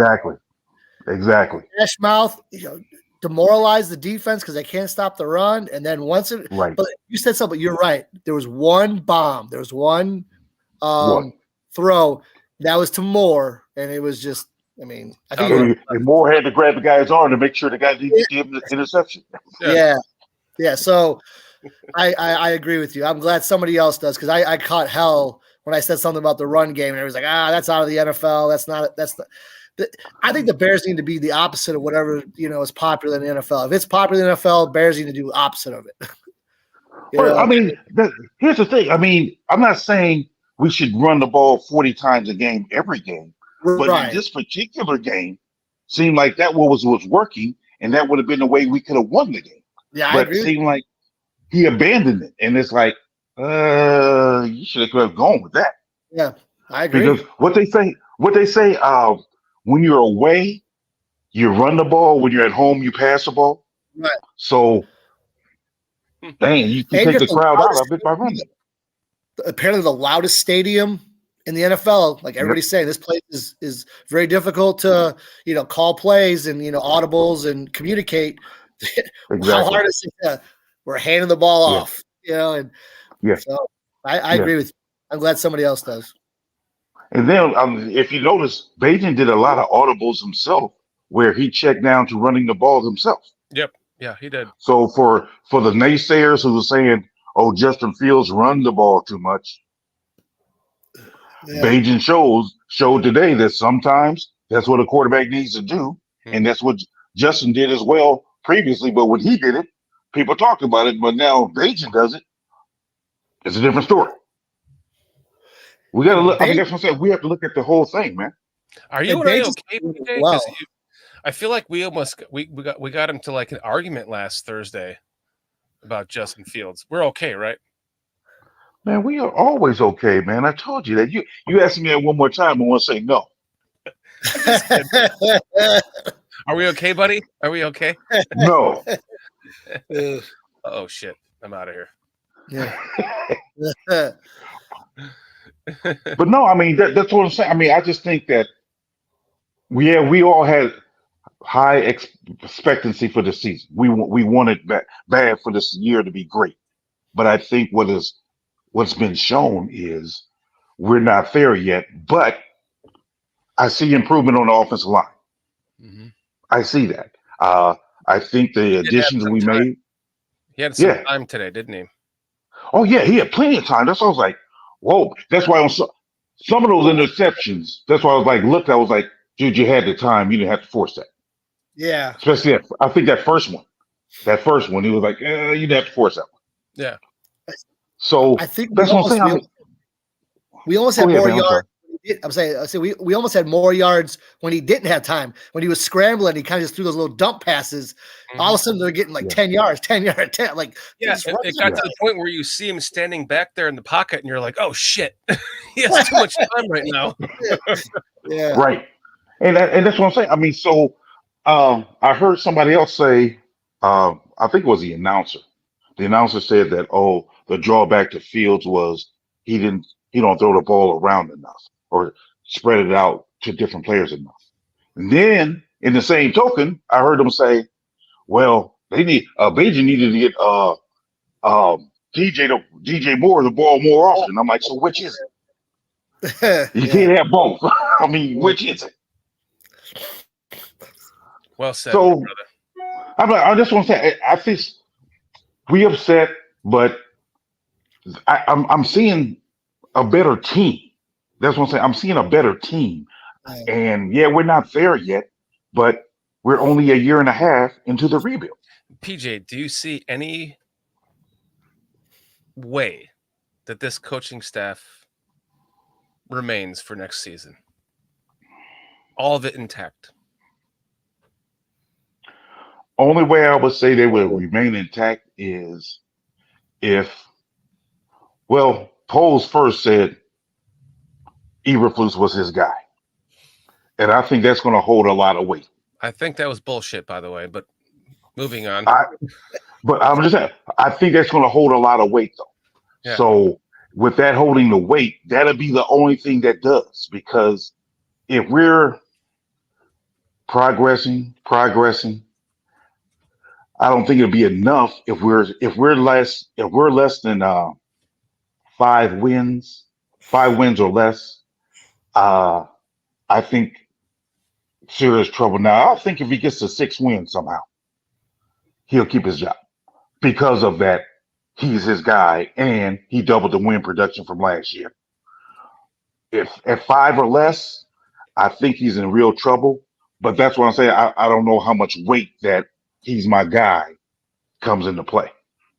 I don't see the wins. They're just, we got the Panthers next week. It would almost be better if we tied with the Panthers next week. Well, put it this way. I'll say this much. I know it seems far-fetched, but 6 wins is still possible in my mind because you got the Panthers, you got the Cardinals, you got the Vikings. I'll give you the rundown. The Panthers in order: Panthers, Lions, Vikings, Lions, Browns, Cardinals, Falcons, Packers. Okay. Vikings. You got the Vikings. You got the Panthers. The Vikings with Josh Dobbs now. That's what I'm saying. You got the Cardinals. Uh-huh. And then you got Green Bay. Okay. So there's only that's 4 wins right there. There's 8 that gets us a 6. That's what I'm saying. It's possible. I ain't gonna say we're gonna do it, but it's very possible. It's possible. Yes, I mean it's very possible given the fact that what we have there. That's what I'm saying. If we can get the 6 wins, Eberflus can talk his way in being retained. Hey, I doubled my win production. My win production. We're still in the middle of a rebuild. You see that the defense improved. You got these things you can say, so I can see it. Now, I'm not saying I'm in favor of it, but I can see a world in which that can happen. I can see a world where Matt Eberflus becomes the Rick Renteria of the Cubs, and he gets a bunch of losses and they get a bunch of picks, and they build up their farm system, and the Cubs win with the next manager. What the hell was his name? My goodness. Maddox? No. I'm not a baseball fan. Yeah. Madden. Oh, Joe Madden. Madden. Okay. Joe Madden. Yeah. Yeah, Joe Madden. Okay. So they bring in a Jim Harbaugh. He becomes the Madden of the Cubs, and he gets us the Super Bowl with the team that Ryan Poles built for Flus that could not succeed. I can see that happening. He becomes the Rick Renteria of the NFL, of the Bears. Yeah. I can see. I mean, that's what I'm saying. I just think that when the way people try to look at the games, they look at it like, okay, last year Bears won 3 games. They somehow get to 6 games this year. Oh, things are improving.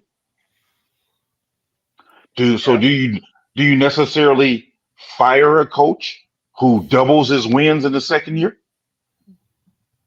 Kind of hard to do that. Bring up a very interesting point.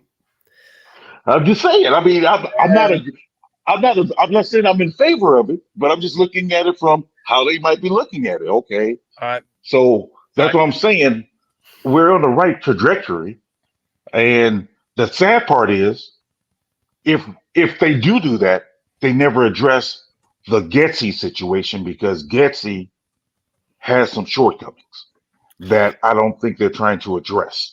So then I think it's easier to fire a coordinator, obviously. Right. Saw today in college football with the USC. Their coordinator gave up 52 points. You're done. You've been with the coach for I don't know how long, a long time, but so he's gone. Defensive coordinator, obviously, they have to replace because their last one is no longer with them. So Eberflus, I mean, as a leader, that guy, he has to make some he has to really do some soul searching and figure out how he wants to run this team, the culture of this team, and what his vision is, what his vision might be. He's a defensive guy, so I don't know how much he knows about offense, which, I'll be honest with you, I like defense, so I don't know much about offense either. I'm the same way. I'm the same way. Trust me, I'm the same way. But I do know offense. I'll say this. I understand the fundamentals, or like not the nuances of it, but just the basics of an offensive system, because you got to defend it. Right. So I'm okay. So I'm curious to know, when he goes into a locker room, what do his players think? How do they respond to him? If they believe in him, I can honestly say he deserves another year.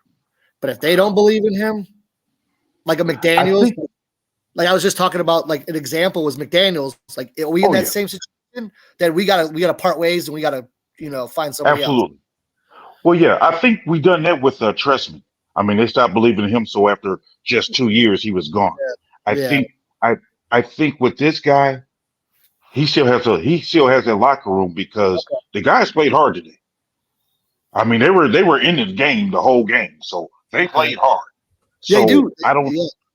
Yeah, so I don't see them quitting on him. So that tells me that Poles again is going to be like, yeah, he hasn't lost the locker room yet. He's building up. I mean, he's still trying to build. So I want to give him another year. And Bears, being cheap as they are, they don't like having to play a coach who's not coaching more than 1 year. I think Trestman was the first time they done that. Other than that, every coach they ever fired, he only had like 1 year remaining on his contract. Right. Whereas Trestman was the first one that had more than 1 year. Because they don't want to pay that money to someone that's not there. Exactly. Right. Exactly. So that's what I'm saying. All these things you got to factor in. Okay. May I'm saying that Poles would be a moron to give Flus another year. If it's his job on the line, it would be. He would be a moron, right? Because assuming the general manager gets one more shot at this, right? He has to fire him. He has to. Think about this though. Hold on. Let me give you guys another scenario. So next year, you have the number 1 pick, and instead of drafting this new quarterback, you get all these other picks. So you build up the more talent. You build up more talent. You still go with Flus, and then if Flus fails there, you're only going to get one crack at one more head coach. So do you want to waste it this year when you don't have more talent yet, or wait till you get more talent, then bring in the next coach? So what we're saying is that the Bears have the first and second pick in the draft. They get Marvin Harrison and an offensive lineman, because you're trading down. You're trading down. We're trading down now. Okay. Offensive lineman. No, because you got hear me out. You got the first and second pick. If we get Marvin Harrison's got to be one of them. You can't. I would say you can't deny, even though we have a great receiving core now, to add to that receiving core, I think you can't give that up. You can't take 100%. 100%. I agree with that. The second one I can see whether you trade down, so you get an offensive lineman or whatever, or defensive. No. I'll tell you who you get. I'm an OP right now. I'll be right back. I'll say there's I wish I could remember his name. Illinois has a defensive lineman supposed to be a first-round pick. Newsome or Newman, something like that. Yeah. So if you could trade down to get something like that guy, that would help the defensive side. I think their interior line needs a little bit of. It needs somebody. They need more push. Yeah, I don't think we got any sacks today. I don't think we got one sack today. Not one. Okay, so that's a problem. So I think you gotta address that issue right there. So yeah, I guess I don't know. I mean, what do you think? Look, what I think. This is a scenario I'm saying. If the Bears get the first and second, I'm trading down the first because somebody's going to want that quarterback, be it May or Williams. Yeah. So you're going to get a ransom for that. Now, depending on who that team is, if it's the Cardinals, and let's say the Cardinals are at number 3, they want to move up. You get their 2 first rounders next year, and then a another first rounder the year after that. Now Okay. you have the second and the third, right? Okay. So you have the second and the third. Let's say Atlanta want the other quarterback that didn't get drafted. Okay. So now I'm trading down that number 2 pick to a team that wants that quarterback, be it Atlanta, be it whoever. So now I've got another first rounder and 2 more first rounders, 2 more consecutive years. So I'm building all this capital. I have the 3rd overall pick now, right? Okay. Okay. And then so the 3rd overall pick, I'm getting Marvin Harrison. I'm getting Marvin Harrison. Okay, that's what I want to get at. Was I want to make sure that you don't sacrifice the one, the linchpin, the person I think that can really help this team, and not in the sense of like he's a savior, but you add him to DJ Moore, Darnell Mooney, and then Cole Kmet. Exactly.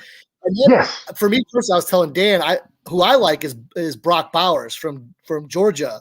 Like if you could have 2 tight ends, and like both of them could play wide receiver positions, and how you could flex them out. Now I don't know. I'll be honest. I don't know if Brock Bowers can block, but I know the guy can catch. The guy's really good. Just the versatility you would have. See, I had a better scenario for your tight end. I'd love to hear it. My better scenario for you is if in that scenario I'm saying we got 1, so we traded 1 to get to the 3, right? So then we have the second. So with the second overall pick, we trade down with Atlanta. Okay. Atlanta, we getting a first or 2 firsts, a second, and give me Kyle Pitts. Oh, okay. Okay. I'm down. Feel me? I'm down with that. Yes. See, that's what. Yeah, I'm cool with that. I'll take a Kyle Pitts any day of the week because Atlanta's not using him this year. God, his production gone down tremendously. So I would love. So now we can then go into offensive line, defensive line. Start really filling in the gaps. Because with that scenario I'm talking about, now we're going to have after acquiring. We got Marvin Harrison, we got Pitts, and we still have 2 more first round picks. So with those 2 other first round picks next year, I'm going with the offensive lineman and that defensive lineman you're talking about, nothing out of Illinois. So that's all in the first. That's all within the first round. Now, that's what I'm saying. So I built all this talent up, and now I'm going to give Flus that 1 more year. Okay. If you ain't doing it with all that talent, because I know I'm only going to have 1 more chance to get another head coach. If you don't do it, then I'm bringing in the new head coach. Okay. Because I can't see if you bring in a new head coach next year, he'll sit up there and be like, well, I'm going to need some time to get my system implemented. Oh, I see what you're saying. So that's why I say before I rush that fire that head coach, knowing that I only got one more crack at a good head coach, I want to give you 1 more chance. But while I'm giving you this 1 more chance, I'm going to put these pieces in here to where if you don't do it, I'm going to be able to bring in another guy who has a lot more to work with. Okay. That I like that scenario. That's a plausible, but I think you got to get rid of your coordinators. I think coordinator wise, you got to bring in, find that. Yeah, I agree. So I don't know who that guru is though. I don't know who the next, individual who can work both with the quarterback, the receiver core, and run the offense. Yeah, I don't have no idea who that even guy is. Defensively, I don't know who. So defensively, you're talking about a scheme per se. Do you go to a 3-4 defensive coordinator guy? Bring in those because your edge rushers now. I mean, Montez Sweet becomes now. Well, then again, no, you don't because he's a defensive end. He's not an outside linebacker. Yeah, I think if it was up to me, I would try to keep a 4-3 because I think we did the good. We've done a great job of converting to that 4-3 to where if we try to go back to a 3-4 now, it'd be kind of hard. Let's take a look at that though, PJ. Like Montez Sweat could play in a 3-4. He probably could play as a outside linebacker in a 3-4. Did you see him dropping in the coverage? Yeah, that's what I'm. Yeah, that's the hard part. They got Right. to at least cover flats. They're at least a flat yeah. zone blitzing. That's the problem. We're just in this cycle of we have to keep a fucking 4-3 defense together. I'll tell you, Sanborn didn't look bad today. I was pleasantly Sanborn's a surprised. stud at middle linebacker, dude. And he plays middle and strong. I didn't realize he was that versatile. That kind of like that touched my heart a little bit. That knowing, okay. And then Sewell, I think they put him out there like 1 or 2 plays. I didn't see him much out there. I'd like to see what he can do. Then you got Edwards was out there, right? Which one's hurt? Edmonds. Okay, so Edwards was out there. Edmonds is hurt. He was out. Okay, so Edward do that hit he put on number 22 for the Saints when he drilled him. Now granted, it was like early in the game, but all I remember is that it was a nice hit. So point is that I think there now is the defensive scheme wise or is it defensive talent? Because I saw talent out there. You've got a lot of rookies on defense. Okay, so then they just need to develop. Then we're okay because they. Yep. I mean, Gordon looked good today, right? Brisker was out. Gordon looked pretty good. Brisker was out. Johnson looked good. Johnson looked decent. You got Terrell Smith, who was looking good earlier in the season with freaking mono right now. Like that's how long is he going to be out? That really fucks with people. And then you've got the rookie defensive linemen we drafted. They're rookies. So what are you gonna? They're not Tommy Harrison, obviously, right? So they're not just gonna come in and they're up and down. Yeah. Although, I just think of course, I just think we need a lot more talent. We're not quite there yet, but we're with the right maneuvers. I mean, as a guy in the chat said, Jason UK, that's a dream scenario I came up with. Yeah, that's what it's going to actually take, the dream scenarios, because I don't think Walker is an answer for us. I would much or Ndakwe. Ndakwe has done nothing. I mean, he has 2 sacks for the year. Yeah. So I'm inclined, again, with my dream scenarios, off season, Ndakwe, I'll see you later. I'll go get Chase Young then. That's when I would go after Chase Young.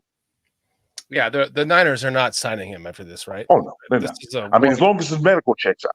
Let me be clear about that. His medicals has to check out, but I would sign him, have him and Sweat on my edges. Now with the 3 technique, the rookies are, like I said, they're up and down. So if I could somehow trade Walker and a draft pick, maybe 2025's Carolina's 2nd round pick, to where I can get a true stud 3 technique. Boom. There I have. So now you have that defense that can really go. I don't know who that stud 3 technique guy I would go after. I don't know who that is yet, but I mean, because Buckner, he's getting long in the tooth.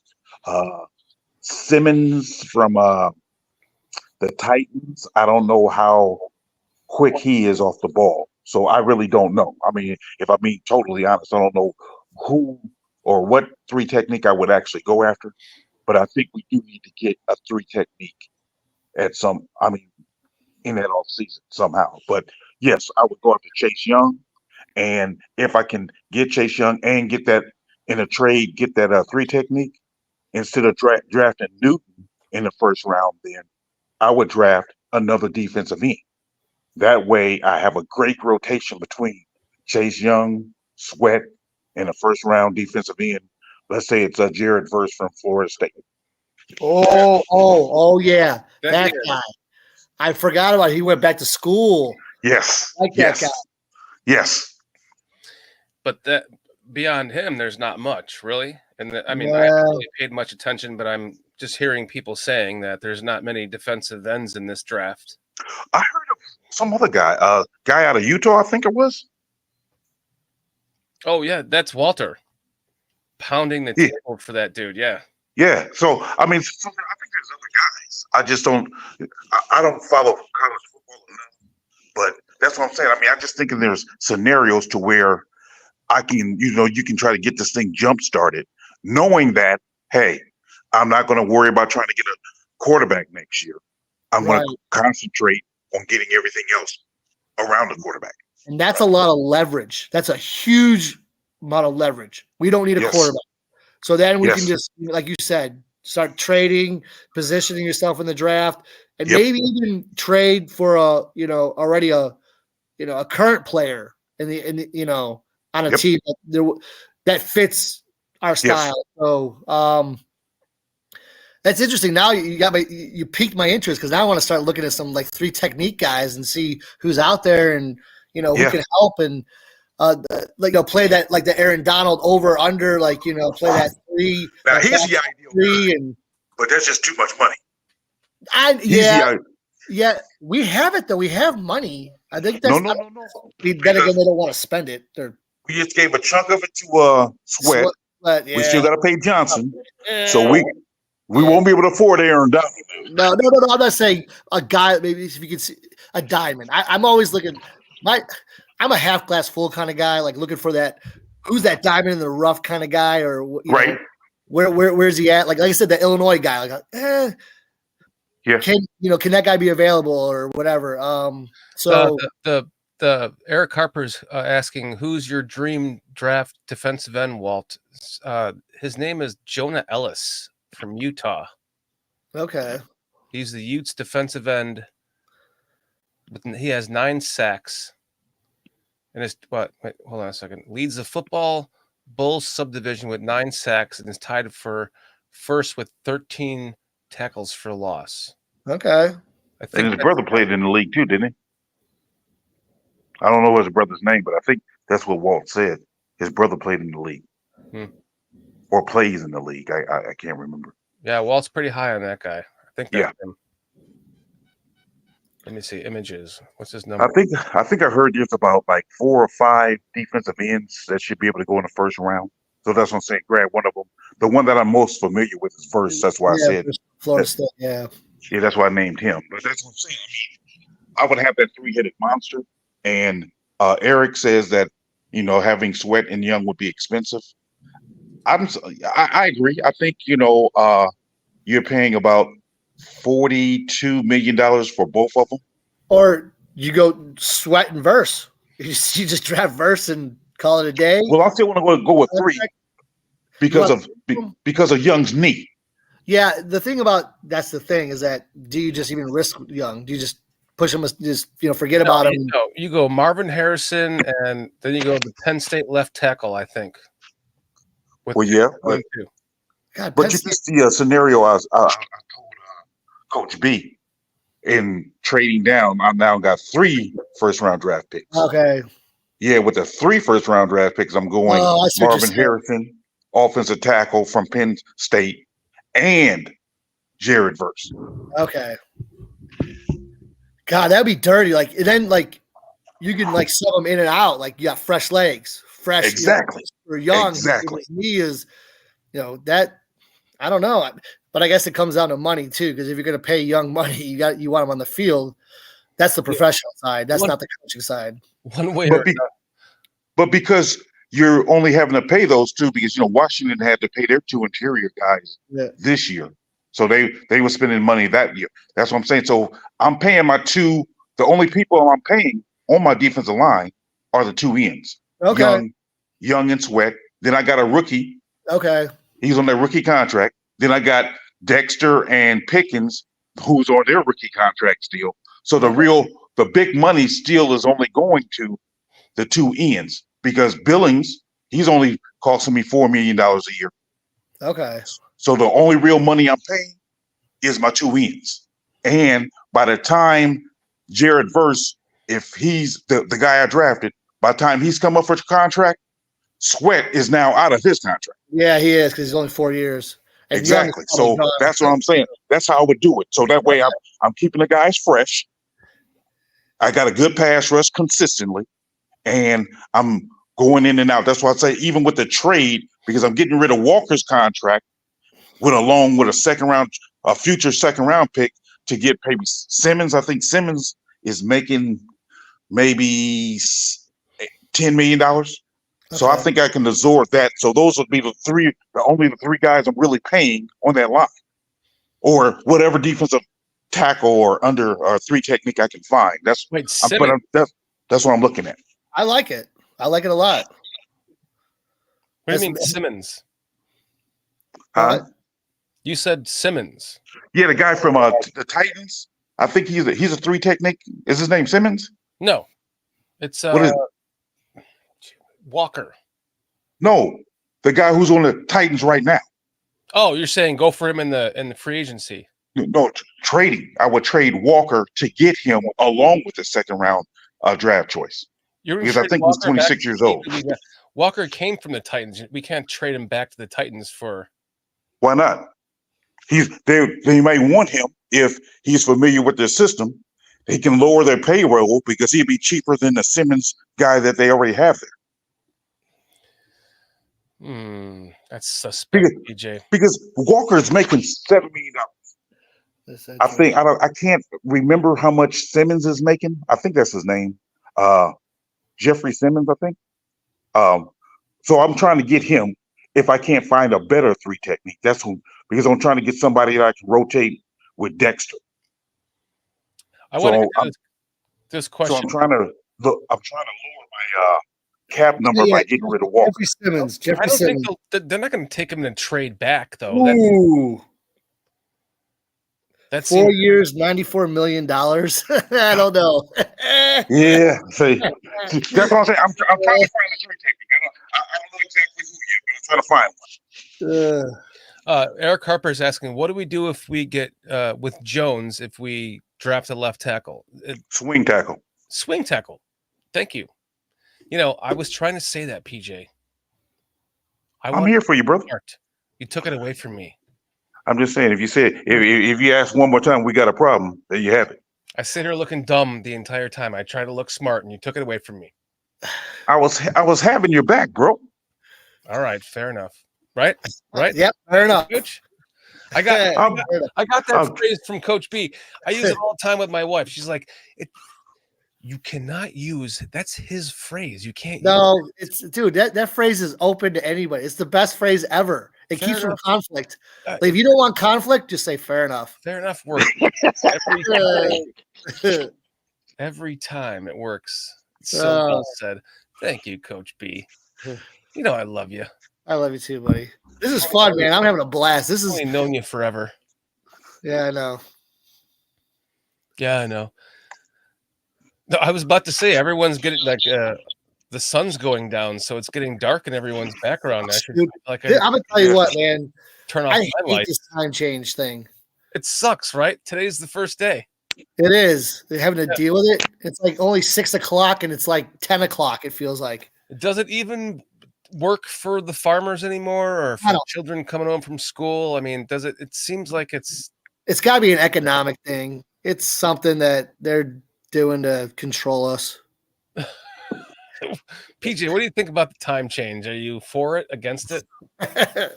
I've known it all my life, so I guess I'm just used to it. Would you rather it just be 7:12 right now instead of? Well, I can see the advantages because I know, like the kids going to school in the morning, having to be out there at the bus stop in the dark. That's not a good. Yeah. So. Yeah. Fair enough. I was about to say that. Because I have known kids getting hit by cars waiting on the bus stop before. Yeah, I don't think they made it back in Ben Franklin's time. Next time, unless like horse and buggy, maybe horse and buggy. It could be that might be the reason. Kids hanging outside, horse and buggy. Plowed through somebody, and we gotta change the time. But I mean, it doesn't really matter here because, like, I'm, and you know this, Coach B. We're both in Georgia. The sun doesn't come up to 8 o'clock. No, it was 7:30. It was still kind of dark. Yeah, so now the time changed, so it's like 7:30. The sun comes up here. What does it? Well, Really that's what I'm matter? saying. See, we're here where I'm at in Illinois. The bus or our school starts at 7:30. Yeah. So people out there are catching a bus 6:45. Yeah. So that's what I'm saying. So them being out there in the dark like that, right, could be problematic. The sun is up for you by then, right? Now, after today, the sun comes up when? I think the sun will be coming up about. I'll look it up my damn self. Jeez. 6:50 maybe 6:30. Let's see here. You're in Peoria, but I'll get a basic outlook from Chicago, right? So the sun rises at 6:29 a.m. for you tomorrow. Cool. Fair enough. I get it. That makes sense. That's why I wanted to ask you, because it seems like if we just kept it the same, it would work. But if you go back an hour, it does definitely help for the northern states to have more light in the beginning of the day than at the end of the day, for sure.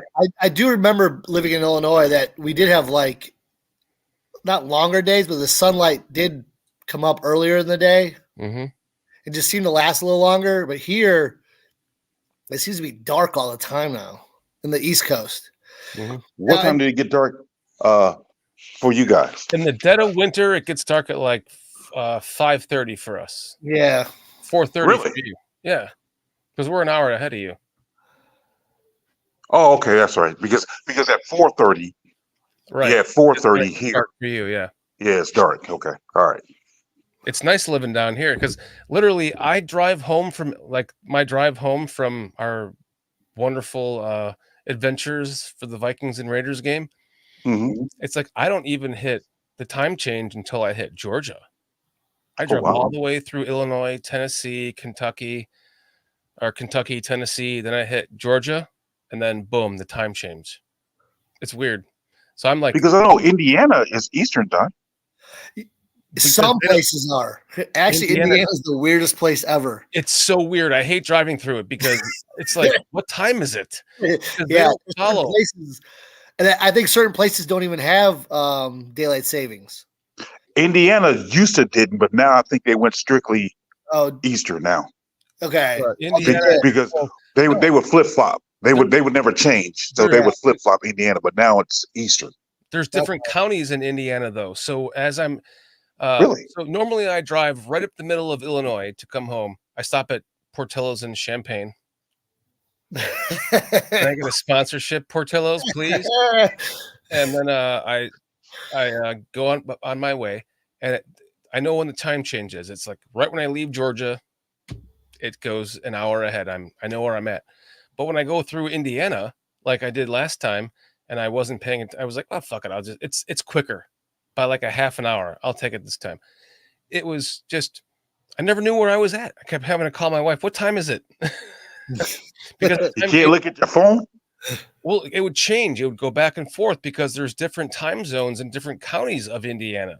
Oh wow! So okay. You can be in one county and it's 1 o'clock, and you get to the next county, it's 12 o'clock. You get to the next county, it's 1 o'clock. You're like, what? Where am I? And if you're just driving and listening to music or podcasts, you look down and it's like, oh, it's 1 o'clock. Then you're driving like an hour later. It's like, it's 1 o'clock. Like, where the hell am I? I'm in the Twilight Zone. It's very confusing. You look over your shoulder, see if you see Rod Sterling. Am I in a Twilight Zone? Exactly. That's how you feel. Eric Harper, I'll tell you what I miss most about not living in Illinois. Pretty sure it's more regional there, but Monocle's Pizza is the shit.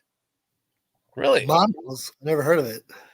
Oh, we have 4 of those now where I live. They're okay. I ain't crazy about monocles, but they're okay. We have this local restaurant called Avanti's. Now I like Avanti's. That's an Italian restaurant. Why Good does that pizza, sound, good, huh? that sounds familiar for some reason. Yeah, Avanti's. Avanti's? Yeah, Avanti's.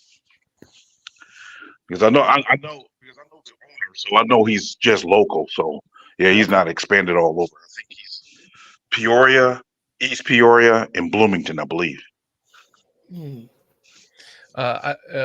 Jason UK saying that's mad shit with your time zones. I'm glad I'm in a little country like that.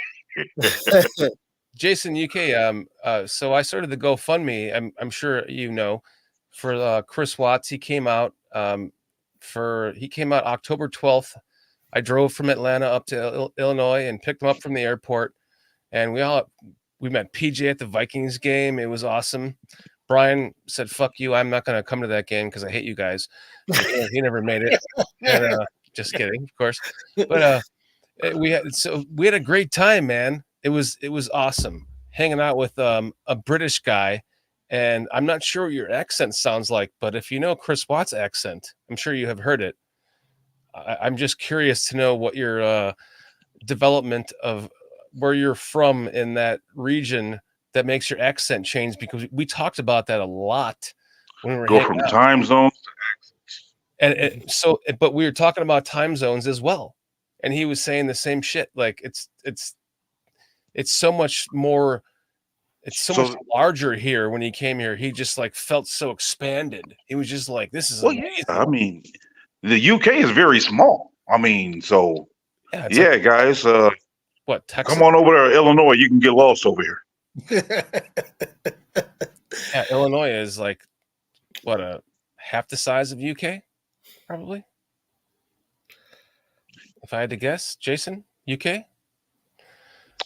If he's in England, I think Illinois is bigger than England. Yeah. Eric Harper saying, I can't understand half of what Chris says, and I love it.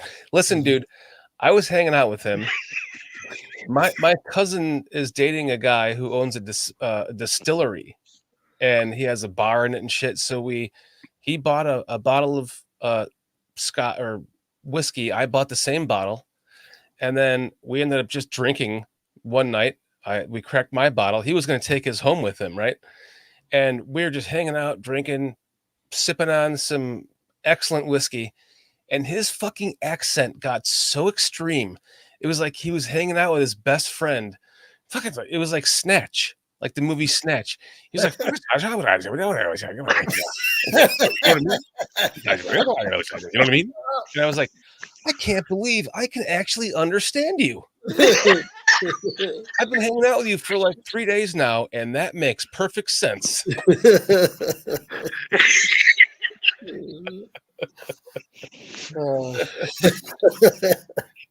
Jason UK saying, haha, I'm in the south of England, shorty. Chris Watts is a northern monkey. He sounded like my ex-wife. She was from Yorkshire. That's what Chris Watts was saying. Yeah, he was comparing it to how we like to make fun of our southern guys down. You know, we make fun of our southerners down here with this shitty, stupid, accent that we make fun of our southerners here with. But it's the same thing. It's like I know that I have an accent down here because I walk in everywhere that I walk in. Everyone's like, "Oh, how you doing, sweetheart? So nice to see you again." I'm like, I definitely sound like I'm from Chicago.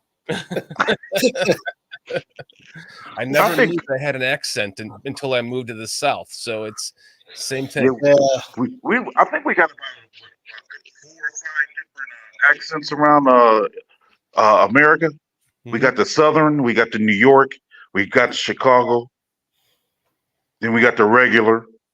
Boston. Then we have what's the regular? Boston has an accent. What's the regular? Yeah, Boston. The Boston. The Boston. So go back to the regular is like mine. See, I don't have an accent. Yes, you do. You just don't know you do. What accent do I have?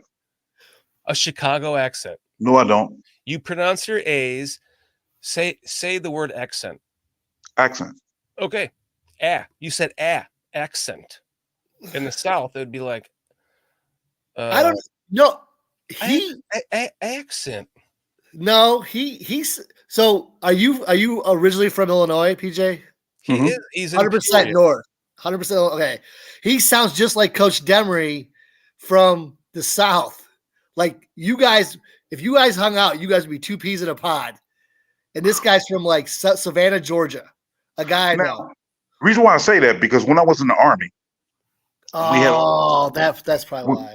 When we had all these guys from all over the country, they always told me I spoke as though I had no accent because you had the Boston, you had the New York, you had the Southern, you even had like Minnesota that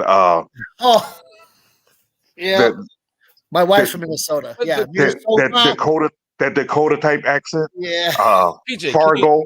Can you not admit though, like if you're talking to somebody on the phone, you can tell whether they're black or white, right? Yeah, I can. Yeah. Black people have a different baritone to the sound of their voice, right? You can. So do white people. You can always pick it out, right? Mm-hmm. So maybe that has something to do with it. But you definitely, as opposed to Southern here or Northern, where you are, 100% different accent. Really? That's the first time I've ever heard that because, like I said, when I was in the Army, I've always was described as not having an accent at all. No, I don't hear an accent. Actually, I'll be honest with you. I agree with you. You're pretty. None of us have an accent to each other. We're all fucking talking with the same accent. But I can see what he's saying. What it blows my mind is that like Coach Demery from down here, born and raised in Savannah. He's a large black man, and he has the same voice as you do. Like it's the same accent, like the same. Like there's no like I can. He doesn't have any Southern drawl. If you blurred your face, if he blurred your face, I'd be like, "Am I talking to Coach Demery?" Same mannerisms, same philosophy, same logic, same like. I'll be honest with you. Like you are like I want to get Coach Demery on the show with you and him. My doppelganger. I think he's your doppelganger. I think he's your like. I don't know what it's strange. It's like this. It's how I don't know. I don't know how to describe it, but it's hilarious to me. Does he coach defense too? Yes, he does defense and he does offense. Actually, he's a wing T guy. He was okay. I'm sorry. He was an offensive coordinator. For the high school. So he did wing T, and then he ended up coaching like defense, like cornerbacks, and he's a guru of football. The guy's brilliant. He's who I run to every day because as a coach, I run to him and be like, okay, what do you think of this idea? And he trashes every idea I have. And then he puts me in line. I'm like, all right, if I got to do this. And then I run back to him again. He trashes and whatever. You got to get him on the show, Coach B. I'm telling you, I got to get him on with you, PJ. You might be like, oh my God, is that my long lost brother? Because you guys remind me so much alike. It's hilarious. Let me find out. He don't know who his father is. Like, no, he does. He's hilarious. He's about you're about what 50? I don't mean to be late 50s. Oh, okay. Well, he's in his 50s. He's in his 32nd year of teaching. So he's he's been around. He went to Howard University. I think he went to Howard University with Kamala Harris. I want to say. Okay. Love this guy. He's brilliant. He's got a doctorate. He's an awesome guy. Coach Montgomery. Coach Demery is his name. Demere. Coach Demery. He's Demery. Okay. Coach Demery. Coach D, and Coach B. Yeah, he. Gotcha. Like I said, when I first met you, I was like, "Is that Coach Demery's like brother?" Perfect. And then when you did your scenario with me, it was the same thing he would do. He'd be like, "Well, okay, wait a second. Let's go through." And it's like, right. All right, let's go through this. Is he a Bears fan? No. Well, no. I don't know what he is because he grew up in Savannah, Georgia. He went to Howard University in Washington, D.C. I don't know what he is. He holds a lot to his chest. He's a Georgia Bulldogs fan. I don't think he is. I don't know if he's like a true attested because like the people down here like love Georgia, and most of them are just they don't care about the Falcons. They love the Bulldogs. Yeah. The Falcons are not important down here. Okay. So Not at all. Not at all. Falcons are a transplant, right? I have season tickets I can't sell. I get it. Wow. Okay. Cool. Yeah. I want to get to what Jason UK said here because this is hilarious. Just don't do that dumbass Dick Van Dyke Cockney accent. That's so wrong. That's exactly what I did to Chris Watts the entire time I was hanging out with him. I was trying to do Chris Watts' accent like so diligently, and it just wasn't working. So I'm like, I was like, fuck it. I'm just gonna start talking to you in my normal British accent. I'm gonna. It's so wonderful to hang out with you today, and I feel like I'm speaking to you from the castle. You know, I look down on you, Chris Watts. You are a peasant.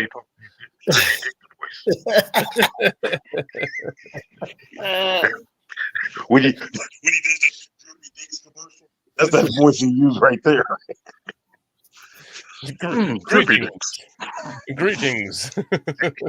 I'm Dr. Dick Richards. That's it right there. Oh man, should we show the Derby Dickens commercial before we end this show? I didn't say that for you to show the commercial, man. Oh, I believe you did, my friend. I believe you did. Drippy Dicks. Here, I'll give you the short. How about the short? Greetings. I'm Dr. Dick Richards. Have you ever thought you were done going pee-pee, only moments later to find a drip or 2 or 3 in your underwear? Have you ever felt ashamed? Well, feel ashamed no more. Even the iconic legendary musician Elvis Presley has had his own share of drippy dick.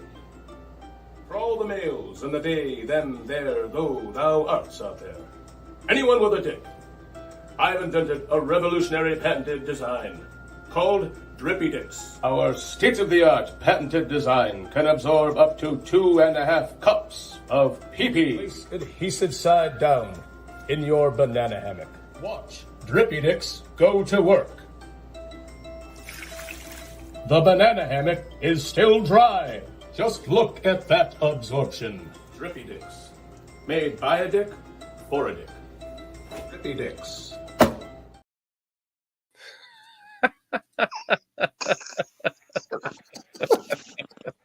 This dude. only man I know likes showing himself in a pair of Speedos. It's called a banana hammock, PJ.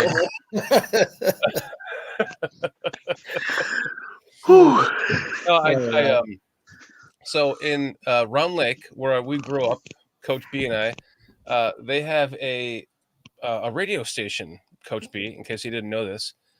This might be news to you. And so in like 2006, 7, somewhere around there, they had a Eric Harper wants some drippy dicks. No, he don't want some drippy dicks. He don't want that. He wants some drippy dicks pads. So we found out that they have a radio station, and you could be just a volunteer and have your own radio show there. That's kind of like how I guess the confidence to do this came from, right? Because we did a radio show there, and God, I was going somewhere with the Drippy Dicks thing. I've lost it now, but we did a radio station show there, and it was fucking fun. I lost my damn train of thought, damn it. But Drippy Dicks goes all the way back to Round Lake. Yes. As a don't you hate when you lose your train of thought like Yeah. that? Just drops off like a ledge. You're like, what the fuck was I just talking about? But here's where it is. So I was part of this radio station. It was a volunteer radio station. I had my own show at 3:00 on Wednesdays for 2 or 3 hours. And there was a morning show guy. His name was Scott Osmondson. And he did the morning show volunteering for the radio station. And we gathered together and made a charity for where we did a polar plunge in Fox Lake. Okay. So we did a polar plunge in Fox Lake for charity, And all the money that we raised, we gave to whatever charity it was. And so it was just hilarious because Scott Osmond's son, who does the morning show, who helped arrange this whole thing, he came out in a robe, and he just opened his robe, and you could see his bare legs, and he just opened his robe, and he was wearing a fucking leopard skin banana hammock. That was all he had on. It was a G-string leopard skin banana hammock, and so we had, it was like -2 degrees. It was frozen on the lake. He goes down to the water where they had like the firemen and the police officers and stuff, and they had like the horses, the old horses they have with the big orange lights on them, and he goes down and he just like pulls off his robe. He just takes his leg. He's just wearing a banana hammock, right? He takes his leg, he puts it up on the horse, and he starts doing stretches on this horse in front of the firemen, and everyone was just drop dead hilarious, laughing their fucking asses off. And that's where I got the idea from him with the banana hammock, leopard skin banana hammock for the Drippy Dicks commercial. So long-winded fucking story. Thank you, 9 people who are still here for listening to it. The Drippy Dicks are tough to navigate. Man. Oh, man. I'll let you have that one, bro. I love the look on your face, PJ. I'm going to let you have that. You and the Drippy Dicks. Dude, it was hilarious to watch this dude just like drop his robe on a 5-degree day, -2, whatever I said. The most impressive part is that he did it on a 5-degree day. Yeah, exactly. He put his leg up on the sawhorse with the light on it and shit, and the like 2 feet from the firemen and shit, and he's doing stretches in a G-string banana hammock. So I was like, I specifically have to buy this banana hammock for this fucking Drippy Dicks commercial. I'm just saying, to be out there in the cold, where things shrink up at. Yep. If you out there in a banana hammock, impressive. Especially for, shit shrinks up a lot more for a white dude, right, PJ?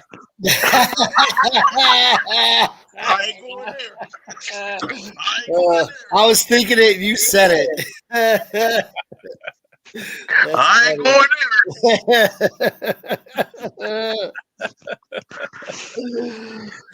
Eyes forward when I'm in the shower, buddy. Eyes forward. Jason UK, that's worth standing up for, shorty. We appreciate you. Okay. Wow. That's what she said.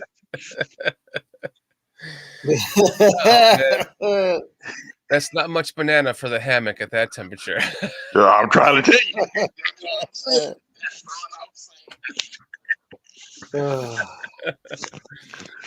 Oh man. Well, I think that's a perfect ending to this show, guys. Let's let UK go to bed, and I'm gonna go eat some pizza, and you guys can go do whatever you're gonna do. How does that sound? Sounds perfect. You know what? That sounds like a wiener. If only we could just have a winner tonight. It would have been a lot better, right? Yeah, that would have been great too. Yeah. But I see hope. I see hope. The offensive line was looking better. So Offensive line was looking better. It seemed like I saw more pressure out of the defensive line.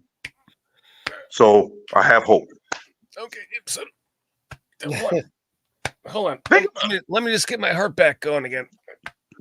Think about it. Number 3 ranked defense, and our offensive line looked pretty good. Yeah. I'll take it. Mm-hmm. I'll take that too. Okay, Yeah. good offensive line day. Yeah. Jason, great to see you, man. Thanks for joining us from all the way across the pond. 6, 7, 8, 9, 10, 11:38 p.m. Awesome. Wow. Thanks for joining us. Man. Appreciate you, man. Thanks for joining us, Jason. Mr. Mayhem, appreciate you. Steve Grunwald, Eric Harper. You guys make the show. I appreciate you. Everyone, thanks for joining us. It is Cliff great. Victoria was here earlier. Uh-huh. Appreciate all you guys. Steve Grunwald, first time caller. Great to see you, Steve. Hope you enjoyed the show. Please subscribe. Tell your friends if you did enjoy the show. Eric Harper. Right. Brian Gilmore was here. Mm-hmm. Brian. Been texting me. We've been going back and forth all day about this game. Great to see him here. King Yuki Nation joined us. So yeah, we truly appreciate you guys. James Ford, he popped in. Mm-hmm. Mr. Mayhem. Oh, look, our co-host Foster was in here. Yeah, he came in for a comment or two. No, he was at he texted me, said he was at a memorial service. So Foster, much love to you on that. If I could leave early, so could he. Just giving you shit, my friend. So am I. Walter, but if I could leave early, so could he. Walter Besky, another producer of the show, just not here.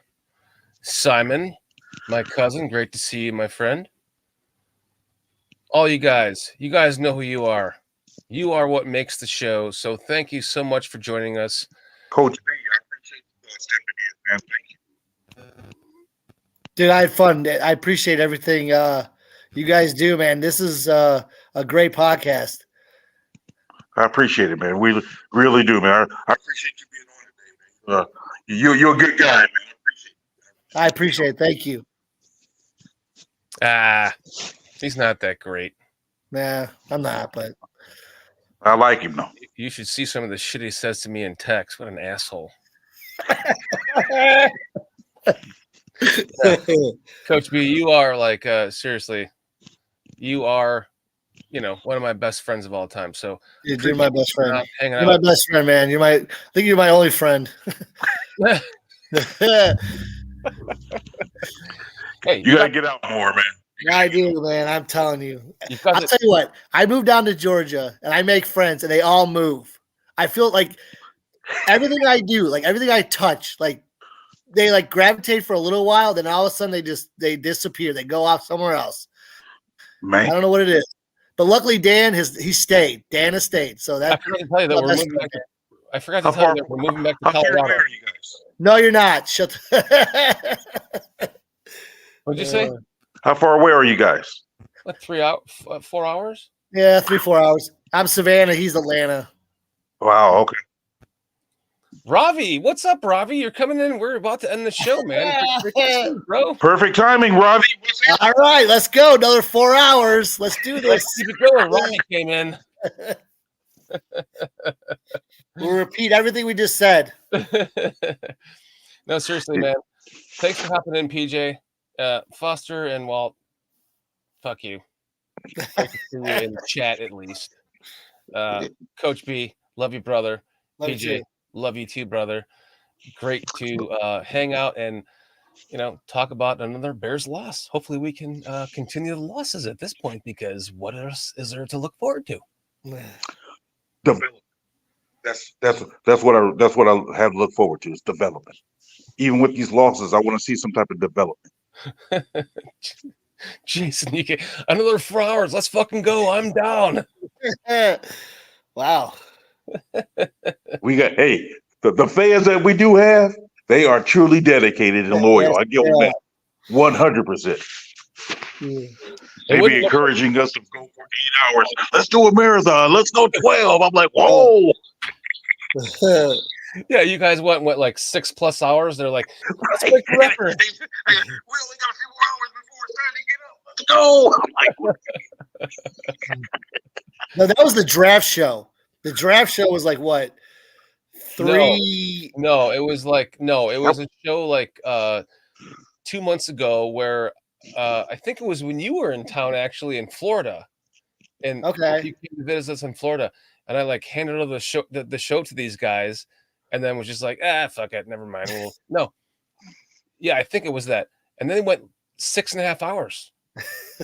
Yeah, we went 6.5 hours about a couple of months ago. But the draft show, I think that was like 8 hours. I think. Yeah, but that was the draft. That's different. The draft is going on. You're covering the whole thing. But that one show, it was like 6.5 hours. You balled that shit out, man. Oh, we can go forward. I'm like, dude, you hop on the show.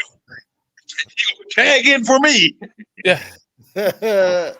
Cliff Victoria was like chatting you guys on. And he's like, only 2 more hours to go. You can break the record.